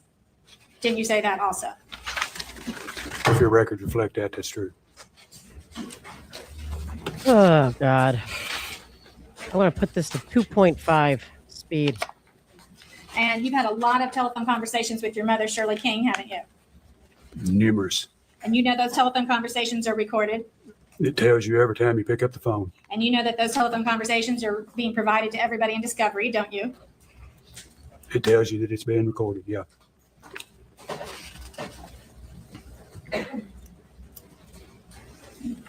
You told your mom, Mama, I didn't. I swear right hand before. You said, I'll testify to what I know. And I'm going to. But, Mama, I'm innocent. That's right hand before God. I'm innocent. That's what you told your mother on the telephone, isn't it? I reckon that's what I'm here doing. But you told your mother that on the telephone, specifically. Yes, That's just one instance, but you told your mother that time and time again, didn't you? that's correct. And you have actually a lot of people that you are pen pals with in prison, aren't you? A lot of people you're pen pals with in prison? Yeah, I have a lot of. And a lot of women that write you letters and you write letters too, don't you? That's correct. You've always had a girlfriend in the past, haven't you? That's correct. Matter of fact, at the present time, you're still married to Lisa Autry. That's correct. And recently you wrote letters to Lisa Autry, or last January, saying that you would be home by this Christmas. Didn't you? If your records reflect that, that's true. Okay, I'll let this. You said that initially you were going to get back together with Lisa and go back home and be a family by next Christmas, didn't you? If the letter reads that way, I said that. Are you going to show the letter to him, for God's sakes? I don't understand. Yeah, I don't. Does it not in the Explain a evidence? little bit Then to it that. doesn't show it. No, nothing that she has asked where he has said, if your records reflect that, is evidence. Why She did has she do that? I don't know. I have no idea. We had this whole, I ranted about this before you got on, that this is zero evidence. It's nothing. She has asked a question, which is not evidence, and he has not answered it. He is saying, if your records reflect it, and then no one's telling anyone what the records reflect. So no, it's worthless. It's meaningless. It's not even evidence. A prior letter coming into that was, a response to that letter was, it was Christmas time and the kids was feeling some kind of way. And, maybe that was an exaggeration. It's difficult. It's a difficult position, but if your letters reflect that, that's what I did say. I'm not denying it if you have that on the mail. In fact, I believe I recall writing it. Okay. Your kids are grown. They're Well, over 18. That's correct. And you also have a relationship with a woman named Linda Kimball Wallace, don't you? That's correct. At this current time, are you all still planning on getting married when you get out of prison? No, I don't. Love letters have wild endings, wild twists to them. But you've been writing to her saying she's going to be a preacher's wife and you all are going to get married, haven't you? I have told her that. And that you're expecting to get out of jail soon, haven't you told her that? That's correct. Okay. And right now, I heard you say you're serving a sentence. Has your federal time started currently? I don't know. Okay. I have no, I'll assume it's running. You have a federal sentence that you're facing. 922G. And that's a felon in possession charge, isn't it? It's 30-06 deer rifle. Okay. And what kind of time do you have on that sentence? I don't know at what period I'm in that. I mean, I don't know. I've not been in contact with the Federal Bureau of Prisons to know if the clock's running or the clock's not. What did you get initially? How much time? 100 months. And 100 months is just 85. What? 85%. Right, but 100 months is like 85 8 years and days. a third. Well, it's 85%. 85% of 100 would be 85 months, right? That's because prison has no parole. Federal prison doesn't. Federal prison has no parole. And so if you get a sentence, you have to serve at least 85% of it. Isn't that right? Can you answer out loud for the court? Yes. Okay. And so if you have a 100-month sentence, you still have that to serve at some point. I assume I'm serving it. I mean, a day's a day. That's the way I've always understood it. In December, you actually wrote to the federal court asking how much. December of what year? December of 2016, you wrote to the federal court asking how much time did you have remaining on your sentence, didn't you? If your records reflect that, that's true. Because in December, it became pertinent as to when you might be getting out of custody, didn't it? I mean, I'm curious after 60 months, how long I've got, and if the time's running was the purpose of writing. The purpose of writing the letter was to find out if the clock was running or the clock wasn't running. So when you initially came into custody, you came into custody in. So what's that? That's 2 months before the field trip where he provided this whole story that he's testifying to. All right. So this is going to what you said before about him facing a federal crime. So 922G deals with like people who can't possess a firearm. Here, I'll just pull it up actually. It's the same thing he went back on, and they gave him 19 years that he's serving like now in federal if prison. You're a drug addict, if you're a felon, G. Okay, it shall be unlawful for any person who has been convicted in any court of a crime punishable by imprisonment for a term to exceed 1 year, who is a fugitive from justice, who is an unlawful user of or addicted to controlled substances, who has been adjudicated mental defect. No, not an alien. No, who has been no. Someone who's renounced citizenship. I mean, he's a felon. Right. So to possess, buy, sell, import, manufacture, dealing in any sort of firearms. And I thought it was 10 years, but I'd have to look that up somewhere else. So it sounds like he got less than 10 years because he got 100 8 months. years, if I remember right. So, yeah. And yeah, he's in for 19 years now for the same exact thing, for being a felon in possession of a deer rifle when he was out in the field deer hunting. Lord. All right. So she's about to get into this. I'm assuming she gets into he wanted a deal on federal charges. Right. So when you initially came into custody, you came into custody in 2012. Is that right? September the 22nd, 2012. Okay. And at that time, you got a state sentence to serve, didn't you? It was run concurrent with the federal sentence. Okay. What was the state sentence to serve? How long was that? I believe it was 3 years. For the theft of the deer camera, is that what you're speaking on?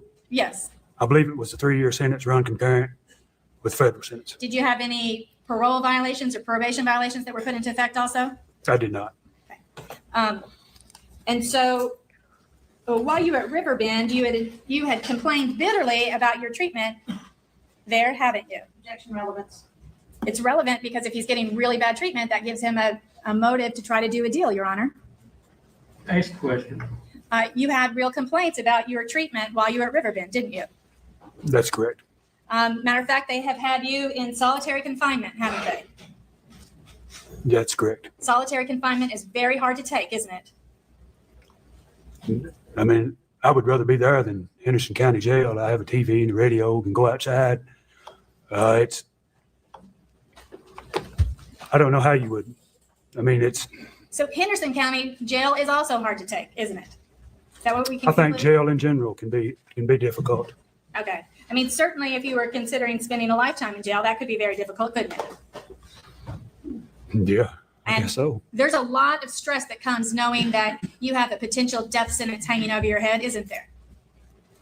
That's correct. I mean, that has to bother you and eat at you every day, doesn't it? No, it doesn't. It actually doesn't, because I bear a clear conscience. I know in my heart that I did not kidnap her, I did not rape her, and I did not kill her. Well, you were right there wanting Holly Bobo killed, weren't you? That's correct. So it was your intent to see that she died, according to your story, isn't it? It was not my intent to see that she died. Yeah, it was. Well- That's what you said. After you got there and you realized that she had said your name or heard your name, it was your intent then to make sure she was eliminated as a witness against you. That's incorrect. I was under the impression that she was dead before I got in the truck, and we never established that she heard my name. Remember, we said it is possible. Oh, I remember that. Okay, I mean, But you're saying at the time, when you thought that she had heard your name, you knew Zach Adams, according to your story, was getting ready to shoot her. You never said, stop, don't do it, did you? that's correct. You said, wait a minute, let me make sure nobody's coming. That's correct. So you did something to help him kill her, according to your story, didn't you? I did, and I have lots of remorse over that. You just said he had a So, clear but at conscience. the time, you were there, according to you, to assist him in killing her, weren't you? No. That's a mischaracterization of what's said. We don't. We've been over and over and over and over. Let's move on. You've written letters where you said they don't have a case, I'm innocent, didn't you? If your records reflect that, that's true. You've written letters where you said up front, I have nothing to do with Holly Bobo, no form, no fashion, right hand before God, that's the truth. You said that, didn't you? I testified earlier that I had lied multiple times in the mail and on the phone calls. Okay. And you said, Mr. John, there is no way they have a case. I am an innocent man. It's awful funny, man. My attorney still hadn't gotten no motion of discovery, 11 months and still no evidence. Did you say that? At some point you did, didn't you? If your records reflect that, that's true. Okay. I never got no portion of discovery from Fletcher Long or John Herberson. Nothing. But it changed after you got your new attorney because he began to send you your discovery, didn't he? He sent me a small portion of them letters that you're reflecting to. No, but he was printing for days and days all kinds of materials to send you. He did not. So, He sent a very, very small portion. so you had materials of your discovery in your cell, didn't you? For probably a month or so, I was taking out of the cell for painting and cleaning for about 4 hours. And when I come back, a large portion of it was missing. On over a month or so later, some guys from TDOC come in and seized another large portion of it. And that was sent, what wasn't kept, to Mr. Show's office. So what I ended up with was a stack of letters that I wrote. So sometimes when your Aunt Rita and Uncle Jimmy would come to visit you, you would bring them portions of your discovery and show them through the glass different areas you had highlighted, wouldn't you? I don't recall that. It's possible you did that? What was it I showed them? Different items in your discovery where you would highlight different things and show them different pages where people had made. I'm assuming she had that on like video from his jail visits. Yeah, I remember it. He specifically showed Rita and Jimmy the lab result on those pink panties that they went on and on about that weren't Holly's and had nothing to do with the case. He was showing them those lab results, that those weren't hers, and there were other documents he was bringing down. And that is true. They were rifling through a cell and taking. That was a big complaint that Fletcher Long and Harbison had, that they couldn't prepare him for a trial because all of the discovery was being taken. The other thing that was taken that never made its way to Shoal from Fletcher and Harbison after there was the switch in attorneys is GPS data from there was a GPS tracker in his PT Cruiser. And After the that data, and it just disappeared. After the crime?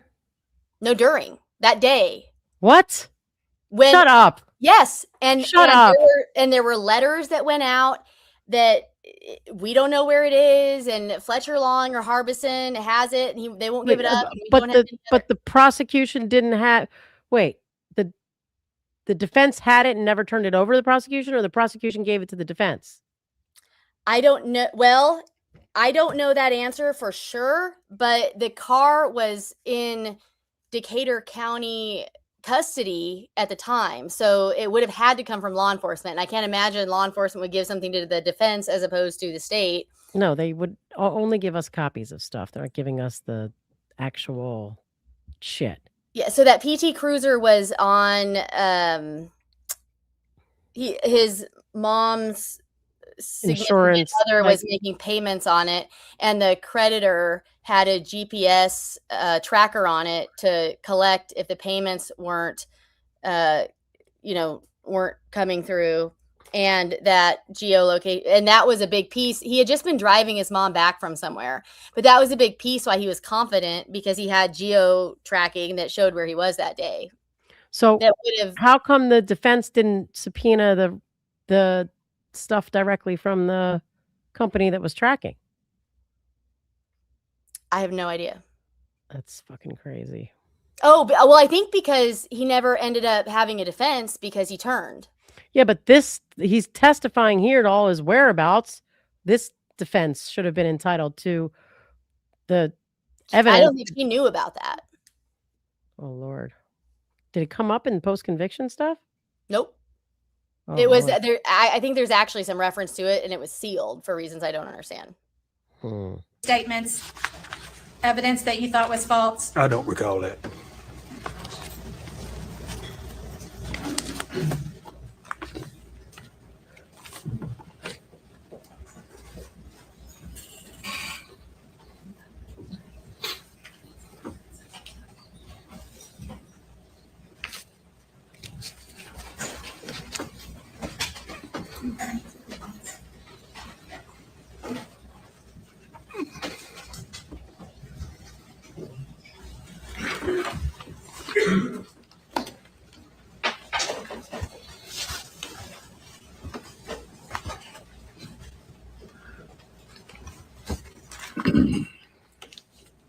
So in this case, you have two agreements, immunity agreements, don't you? I do not. Okay, so you have an immunity agreement through the federal courts from the Department of Justice, don't you? That's correct. And initially, the prosecutor in this case was a woman named Beth Hall. Do you know Beth Hall? I do. She was a state prosecutor when Hansel McAdams was the district attorney, wasn't she?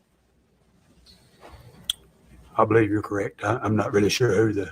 And then she was your federal prosecutor when you had your gun charge, wasn't she? What was that? Beth Hall is Beth Boswell. The red hair with the streaks in it and the red outfit. That's right. Beth Boswell and Hall are the same person. Okay. Correct. Okay. And you're aware that if you testify in a helpful manner in this case, it would be possible for the federal case, the sentence you've already received, it would be possible to get that sentence reduced or completely obliterated using a Rule 35 motion, wouldn't it? So I'm not aware of Rule 35s and how state and federal stuff operate. I'm sorry. So you're testifying here today, you're telling the jury today that you have absolutely no knowledge that what you do here might affect the federal sentence that you have to serve of 100 months. I do not. I have immunity with the federal government. Other than that, there's no deal.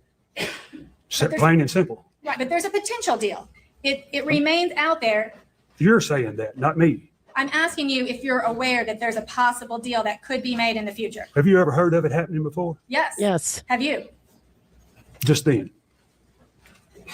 Okay. So your federal deal, I thought there was a difference between state court and federal court. Obviously, I was wrong.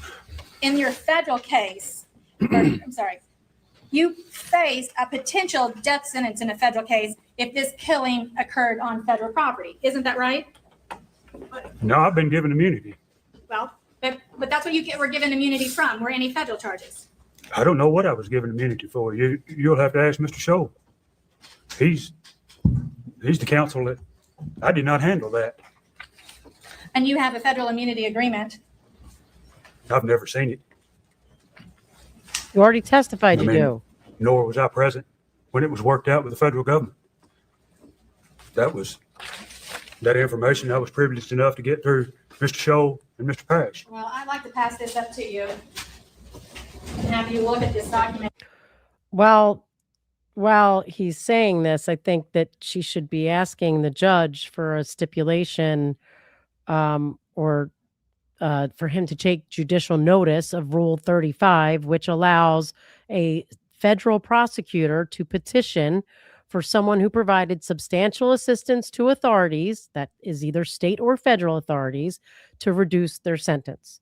And it's not anything they agree with ahead of time because they never want to say we have some sort of agreement, but it is a rule, as just a matter of rule, that allows a prosecutor to file a motion saying someone provided substantial assistance. It's discretionary, and but it exists, and it's made once they actually provide their substantial assistance. So I don't know. And see if you recognize it. What is this? That's your federal immunity agreement. Is that your signature on the second page, along with Mr. Scholl's signature? It is. Okay. So you've signed that federal immunity agreement. That's correct. And now do you recognize it that you've looked at it? That's correct. Okay. Your Honor, I'd like to offer that as an exhibit. Do you want me to sign it? No, you've already signed it. Who did I give this to? Give it to the bailiff, give it to the court reporter. That will be 186, correct? Yes, sir.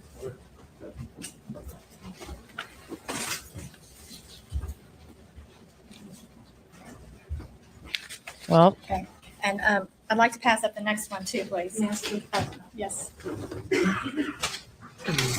So, Rule 51K would be providing assistance pre-sentencing. They would do it under Rule 5K1, post-sentencing, Rule 35. Any kind of immunity is just saying he has to tell the truth when he's talking to us. I don't really have an objection, I don't guess, but it's not an immunity agreement. It's just him saying. They said they have no objection. You want it in? Yes, please. All right, file it 187. Is that our federal prosecutor right there? She's pointing at her. Now, this agreement that you have with the state, did you get a chance to look at it? Your signature is on it. Do you have any reason to believe it's not your signature on this agreement? I do not. Okay. And what this says is that anything Ask what this is. this immunity, not this Proffer letter that you have with the state of Tennessee. And the proffer is for the interview that we had with him. That was an agreement between his counsel and my office that we could talk to him. Period. Yes. No. And so what this says is anything that you said, and it doesn't specifically say it's only for one session. It just says the things that you tell the state during a proffer session will not be used directly against you. Isn't that right? If the letter reads that, that's correct. Okay. So, well, you went over it with your attorney, didn't you? Mr. Scholl and Mr. Paris? I looked over it. That's correct. Okay. And so you understood that by going into that proffer session, what you say in that meeting, they could not then turn around and use it directly against you. That's what the agreement states. Yes. And, but what it does depend on is you testifying honestly and cooperating with the state from that point forward, doesn't it? Me signing that paper wasn't an agreement to testify. No, it specifically does require that that you need to be honest in what you do, doesn't it? That's correct. As a matter of fact, it says third, in the event if your client becomes a witness in any judicial proceeding, including the prosecution of him in any criminal case, and offers testimony materially different from any statements made during the proffer, the state may not cross-examine concerning those statements made during the proffer. However, if he's called to testify at trial against any or both of his co-defendants, then the substance of this proffer and material differences shall be disclosed to the other defendant or defendants. Doesn't it say that? Yes. I mean, if you read it right off there, yeah, if that's what it reads, yes. But it also says that they can take the information that they get from this and they can make derivative use of it, meaning they can go out and do their own investigation and then use that information against you, doesn't it? I guess so, yeah. I mean, I'm not understanding the full scope of what you're saying, but I'm not disagreeing either. I mean, I'm not an attorney. I don't understand the language. So what happens to you in the future really depends now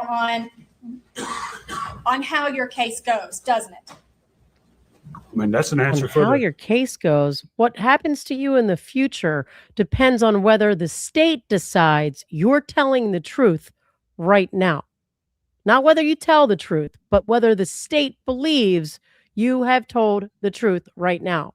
And that truth is consistent with what you said in a proffer that no one wrote down and they don't have documented in any way, shape, or form. So they can't even prove or disprove what you said was true or materially different so that they could then disclose what they didn't take in the first place. So basically, it is entirely dependent on whether he does what they want. Yes, but and makes him happy. Right. And she could get around that by saying it, you know, I mean, she tried it that way, which doesn't work as easy as you have to tell the truth as they see it. The state has to believe you have told the truth. So. DA and the council. Well, you recognize that if the district attorney decided that you were, quote, lying, they could come back and continue prosecuting you, don't you? If you say so. And you're really expecting that you're going to do little or no additional jail time after this case is over, aren't you? I testified at the beginning that I was hoping for leniency.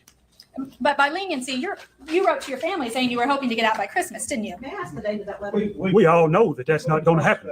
He answered that earlier. He actually offered a further explanation. He wanted to explain it. If I can have a minute. Lord. Floundering. I've got to actually have a source related to this case that I need to respond to, and I'm going to peace out for now. All right, well, this is about done. Thanks Yes, for joining us. Thank you so much for letting me join, and thank you. I always enjoy it. Thank you so much, and I'll talk to you guys soon, I'm sure. All right, bye. During your proffer session, you specifically said that the gun that Shane Austin had was a 38 or a 357, didn't you? That's correct. That's what I was under the impression of it being. Well, that's before they found a gun in a creek, isn't it? The gun. And the gun they found in a creek is a 32, isn't it? If you say so. You don't know what caliber that gun is? I do not. So you just eyeballed that gun and you're just pretty sure, even though it's rusted, it's the same gun. That is the same gun. It's the same gun, but you have to admit it's much rustier than it was when you claimed to have originally seen it. The blue end is off of it and it's aged. Okay. So now you don't know what a gun what guns look like what?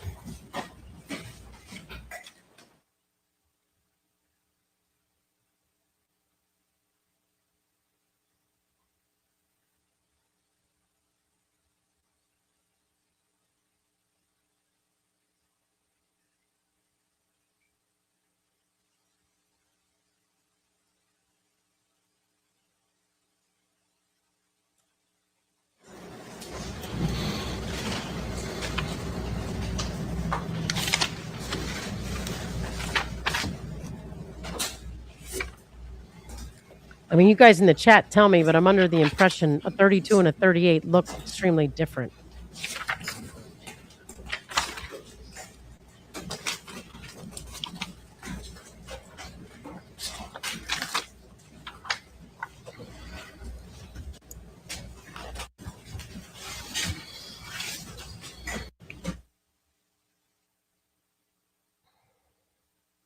You also wrote him some letters. Not only did you give an interview to Nick Barris with Channel 5, you also wrote him some letters, didn't you? That's correct. And you wrote him letters saying that Lisa Autry was a wolf in sheep's clothing and lying, didn't you? That's correct. And you knew that she was lying and a wolf in sheep's clothing because you had seen the discovery that included reports of what she had told the police, didn't you? That's incorrect. I mailed her a letter. I mailed Nick Barris a letter that Lisa had written me. I've never seen nothing that links Lisa to the discovery. Lisa wrote me a letter, a series of letters, claiming that she had. I don't want to hear what she said in the letter. That would be hearsay. So basically what you want this jury to believe here today is that you're facing a death sentence in this case, and that you've now come in and you've testified before them about the, quote, truth of what happened that day, but you only hope for leniency and you have no other expectation as to what's going to happen to you. That is correct. I've come in here, admitted my wrongs, admitted where I've lied, testified to the truth, and I hope for leniency. That's correct. No further questions. Further direct. When you got to Shane Austin's house on April the 13th, 2011, you were asked to draw 2 cars in that diagram for Miss Thompson. That's correct. What other cars were there, or trucks? Behind the house was a black S10. Behind it. Whose truck was that? When did you see that? What about Dylan's truck? Wait a second. You went to the house, you parked behind his car, you drew a damn map, okay? You said you got the pill, you got back in your car, you did your drugs. You then said, okay, fine, I'll help you bury a dead body, and got in the car and drove. When did you see what was parked behind the house? You were asked what you were wearing on April 13th, 2011. What was Zach Adams wearing? Camouflage. What was on his feet? I don't recall. Nothing else, Sean. Anything else? No. All right, we're gonna recess for the day. About an hour later is what I'd like to do, but I want to finish this witness. Probably I gave you the outset, leave your notebooks in here. So it was outrageous that this judge made the jury stay and made it clear that you guys are all still sitting here until this lawyer stops asking this witness questions. So talk about bullshit. But guys, here's what we're going to do. We are going to, and I forgot to ask Katie. So Katie, if you're listening, make sure you let Bob know where we can find video. Would be even better if it's on video somewhere. The unredacted interview of this witness, Autry, because before we resume with the trial, we are going to hear his recantation. So thank you all for joining us for this. Thanks everyone in the chat. Thanks mods. Thanks Tracy and Mandy. Thank you to our new members, Leads with Love, the Danish lady. Thank you. Welcome. Iceman Cometh. He says Bob's impressions are spot on. Or she. Sorry. Thanks for your generosity. Disgruntled Penguin. Thanks for the coverage. You guys are the best. Well, thank you, Disgruntled Penguin. And thank you for your generosity. And Julie02, thanks for your generosity. Always appreciate your insight and banter. I was having trial withdrawal, but got my fix now. Glad we could help. All right. Thank you guys all. And we will see you tomorrow. Bye.